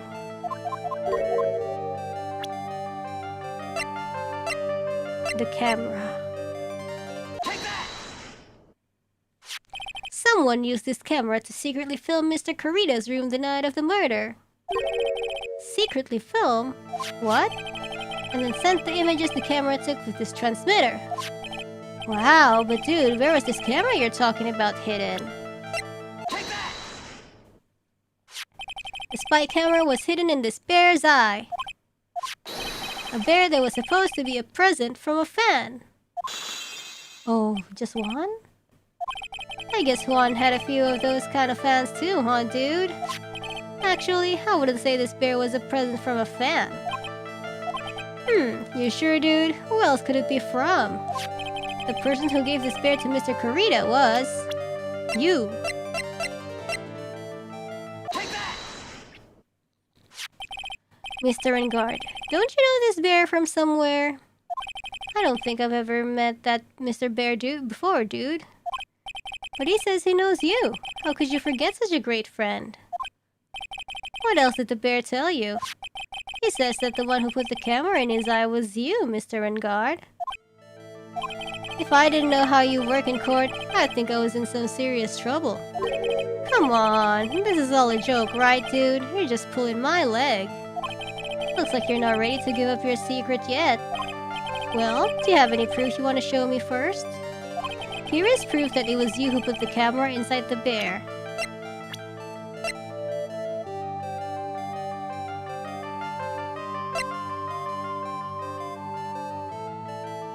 Is it credit card receipt?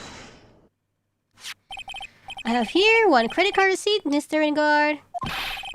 It's from when you bought that stuffed bear. Dude, all you can tell from this is that I spent $3,800. I go to that department store all the time, okay? This $3,800, this could be the toothbrush I bought that one time. A $3,800 toothbrush? It's ivory, and it's got elephant hair for bristles. Ew, elephant hair? Is that what rich people use nowadays? Anyway, the store clerk clearly remembers you and your purchase. After all, you even gave him an autograph, did you not? Dude, you should have said that earlier.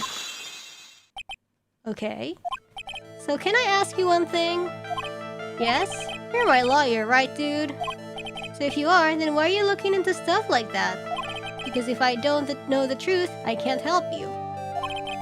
Sounds more like stupid lawyer talk to me. Hey, let's stop talking about this, okay? Nope, not yet. I haven't asked why you set the camera up yet. And what your secret is. Of course, it would be strictly confidential. So, what are you going to do now? I'm going to find out what I want to know. Because I must. The reason you hid this camera in Mr. Kurita's room and filmed it in secret is, I think, the gossip.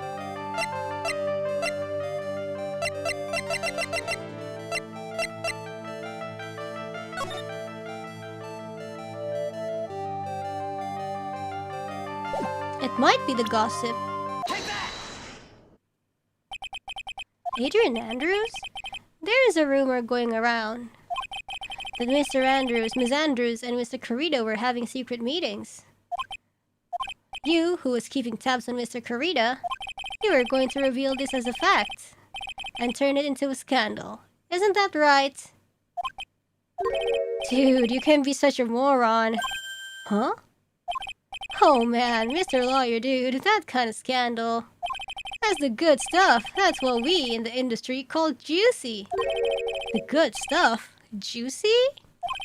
Look, we can get publicity without spending a penny with that kind of stuff. I mean, if people stopped paying attention to us, then it would be the end, dude.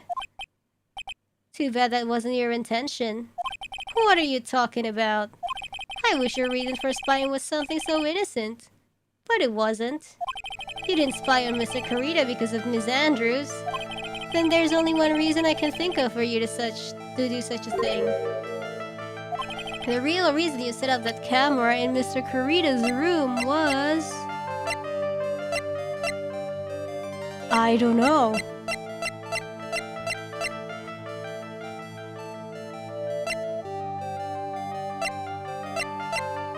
This? That's like the mark. If he did his job, he would put the card. What is this card? Maybe he doesn't know about this card. This is a certain man's calling card. The man's name is Shelly the Killer, and I'm sure you know of him, don't you? Shelly the Killer? That's ridiculous. Why would I know some shady scumbag like him? Wait, huh? If you really don't know him, then why are you acting so jumpy all of a sudden?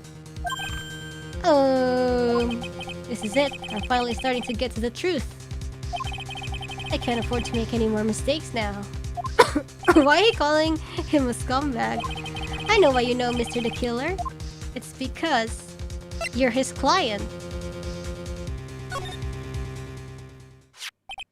Since you're the one who set up that camera. That means you knew. You knew exactly what was going to happen in that room. So, how? How would you know something like that? It's because you're his client. That's why. You hired Shelly the Killer to assassinate Mr. Juan Kurita. The real mastermind behind this whole murder is... you, Matt and Guard!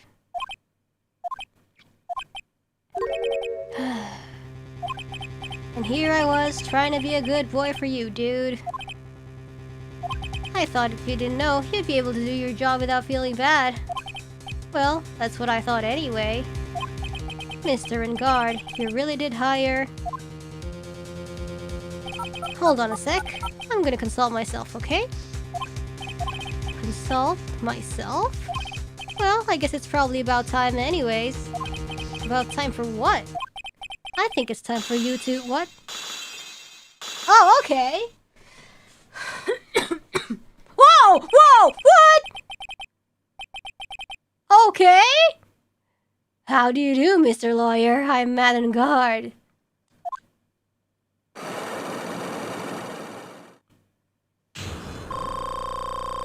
Yay, we healed, but what? Well done, Mr. Wright. I bet it wasn't easy to gather as much information as you have. You really... so you are Shelly the Killer's client? You didn't really think I would dirty my own hands in this, did you? What do you mean? And that woman, Adrian, was quite brave herself. Trying to stick the crime on me. I didn't think she had it in her. But all I care about is that Juan is dead. Isn't that right, Mr. Lawyer? Yo. Pretty badass. That's your lying. What a terrible... It's way past your bedtime, little girl. Go on and let us grown-ups talk about more adult things. But why? Why did you have the video camera in? A weakling soon believes the words of others, just like that pathetic Adrian. He knew about Miss Andrews' secret? But I'm no weakling. I don't believe anyone, least of all assassins. What? Oh, come now, Mr. Wright. Assassins aren't above blackmail. They turn their clients into cash cows by holding the sinful deed over their heads. And a superstar like me, how much do you think I'm worth? Care to guess? And that's why... Yes, that's where the video comes in. Well, it's got his face and the crime scene recorded on it, preserved for all time. With that, I can keep him at bay, and even blackmail him if I want. That's right, that video is my insurance. Isn't that what they call it, Mr. Wright? Why would you do something so wrong? Because I'm a grown-up, and I can. Good enough of an answer for you, little girl. Okay. Why? Why would you kill Mr. Kurita? Because he was about to sling so much dung onto my beautiful public image. Scandals are a little annoying, aren't they? This is all because of that press conference, isn't it? If Mr. Kurita had been able to give it, then Mr. Ingard's secret would have... Oh well, that's what we call taking advantage of the situation, you know? I had no interest in doing it really, but bit by bit, it crept up on me. And then the situation just presented itself perfectly. How beautiful, I thought. And that's how Mr. Kurita ended up dead. Let me tell you something. I don't like Adrian. I don't depend on anyone. Oh, he knows too. People are simply things to be used and thrown away. Put on a sweet, innocent face, and people will swallow anything you feed them. Anything? Adrian fell for it. The assassin too. And how can I forget? Even if you fell for it, Mr. Lawyer? Even you fell for it, I guess. Everyone, all working their butts off for me, Matt and Guard. Aw, did that leave you speechless? What a shame. What's wrong, Mr. Lawyer? You've grown awfully quiet. How could I have been so deceived by you all this time? When we first met, I asked if you had killed one Kurita. And you answered very clearly that you hadn't killed anyone. Yeah, it's because he ordered hits. Hey now, I never told you any lies. The person who did the killing was that the killer guy, right? All I'm guilty of is taking a cat nap in my room. You killed Mr. Kurita! I dare you to say that in court tomorrow. Aw, but too bad. You can't. You're my lawyer after all, aren't you? You could always drop my case and refuse to represent me. How does that sound? Aw, but you can't, can you? That would be the one thing you absolutely can't do. Oh my god, he's also behind the whole kidnapping thing. Mystic Maya! You wouldn't want to test the killer. He's a man of his word, or so I hear. You could end up getting a certain friend of yours rubbed out if you lose. You scoundrel. So if I were you, Mr. Wright, Esquire, I think I would give it my all tomorrow. Remember, everyone likes a happy win-win resolution. I'll get you for this. That's such a cliche phrase. Quan said something just like that, if memory serves. Of course. Well, we all know how well things turned out for him, don't we? Good night, Mr. Lawyer. Maya. Maya, what am I supposed to do? And now... Now you finally found it. Mia? Oh, Edgeworth? The starting line of this case. Edgeworth. I don't care for the Hordix atmosphere here. Let's return to the precinct. Okay. Well, Wright, what are you going to do? If you plan on changing your strategy? No! We can't do that! That's right, he's holding Maya hostage. Well, what should I do? That's not something I can answer for you. Mr. Edgeworth! Right, only you can decide where to go from here. 1 year ago, at that time, I didn't truly understand what a prosecutor was. And that is why I had to leave the prosecutor's office. I felt that I couldn't stand in a court of law until I knew what the prosecutor really was. And now, Wright, it's your turn. My turn? What is this thing called a lawyer? What can you do as one? You must find the answer. You must find it on your own. Okay. I'm a lawyer. But to fight for someone who is clearly a killer? Matt and guard, that man is really... Ugh! It doesn't matter who, every person deserves a proper defense and fair trial. Isn't that the basis of our judicial system? Proper defense? But what exactly is that? Is it where a lawyer forcibly and blindly gets an acquittal through shouting and trickery? Ironic that you of all people should say such a thing. Isn't that exactly how you have fought for your clients up until now? Ugh. Well, that may be true, but that's because I've believed my clients to be innocent from the bottom of my heart. But if I were to get in guard and acquittal, that isn't a proper defense at all. Okay. I became a lawyer because I thought I could save people who were suffering and in pain. But when I look at this mess we're in, I can't even protect the person closest to me. Even if I win the case, I still lose in the end. I just don't know what to do. Right. Would you get a hold of yourself? You have it all wrong. Huh? We aren't some sort of heroes. We're only human, you and I. You want to save someone? That's something easier said than done, wouldn't you say? Hey, just like it must be nice always being in the right. That's... You are a defense attorney. You can't run away from that. You can only fight. That's all you can do. Why fight? People like you and Francisca von Karma are always using all you have to pin me down. Ooh, pin me down? You fight to the very end, even when you know the truth is not with you. But I'm not like you. I can't fight for a false verdict, for a man I clearly know to be guilty.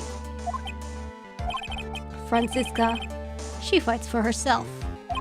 The only thing she fights for is her perfect win record. I mean, I don't think it's so that perfect now.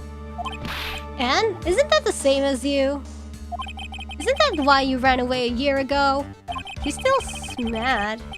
Because your precious win record was destroyed. You are so petty!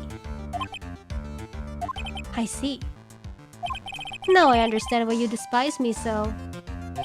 However, you are mistaken. What do you... Thanks to you, when you sealed off my path to a perfect win record, I began to realize the error of my ways. I realized that things such as a perfect record were meaningless. What? He became a true prosecutor. I don't believe you. Are you saying that is why you left the prosecutor's office? But then, why? Why are you here now? The answer to that is something you will find out on your own. I have faith you will see it before the verdict is read tomorrow. But if you can't, then you will be powerless to change the ending of this story.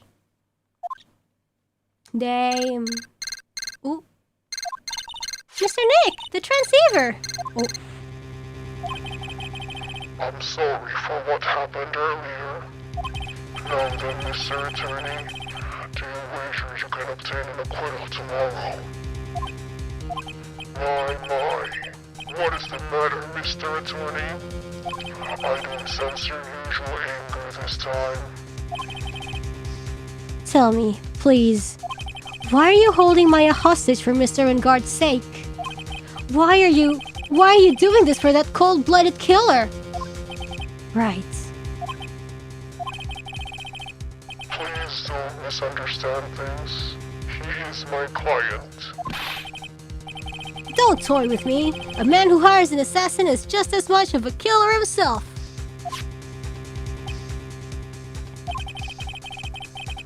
I believe you're asking me for a reason as to why I am doing what I am. Yeah. This is what I like to call my aftercare. What the heck is aftercare? My name carries a certain amount of honor and dignity, Mr. Attorney. I take great care to ensure that no suspicion falls upon my clients for my handiwork. That is what is called client relations, and it is a part of an assassin's duty. An assassin's duty? Aftercare? We were unlucky this time and my client was arrested as a suspect. As a result, I did what I had to do to enlist your expert help, Mr. Attorney, and to ensure that you would do everything in your power to the very end. What is your name? I believe I told you once before.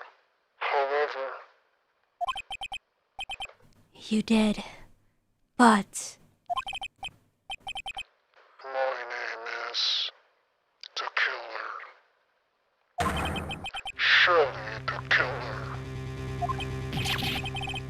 You're really Shelly the Killer? Please keep in mind you do not have much space to maneuver with me. As a killer, I always finish what I set out to do. If you fail to keep up your end of the bargain, Maya! it would be my duty as an assassin to see to it she receives a nice long nap. No! Now then, if you'll excuse me, if someone were to trace the signal back to me, it would be quite troublesome.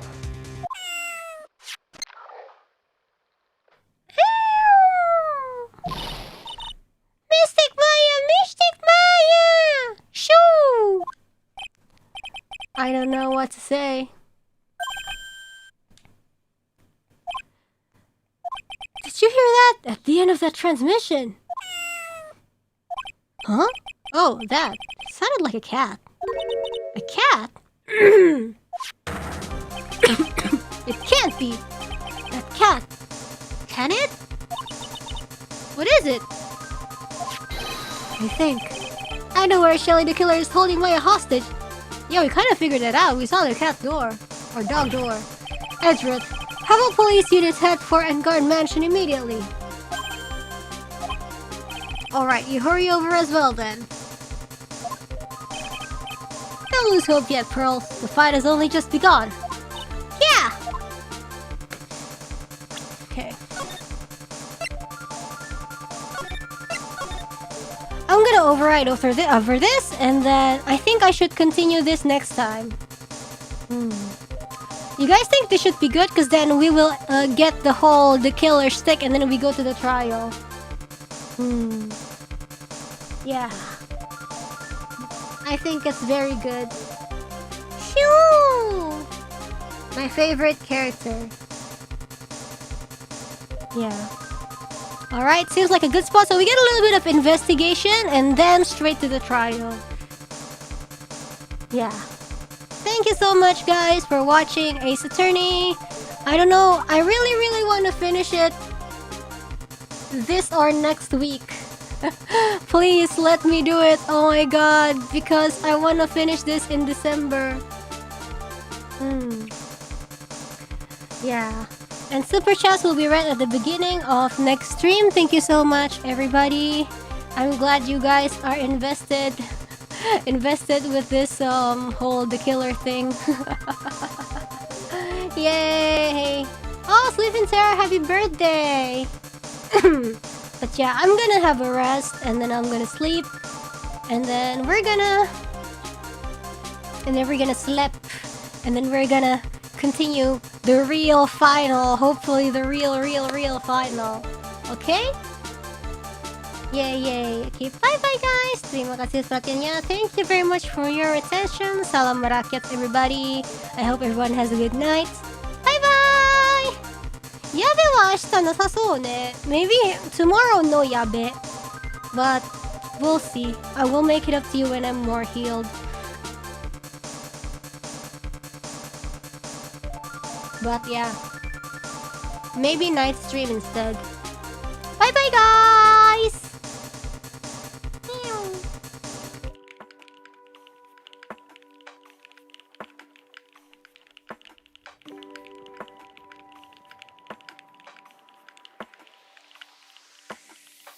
Meow.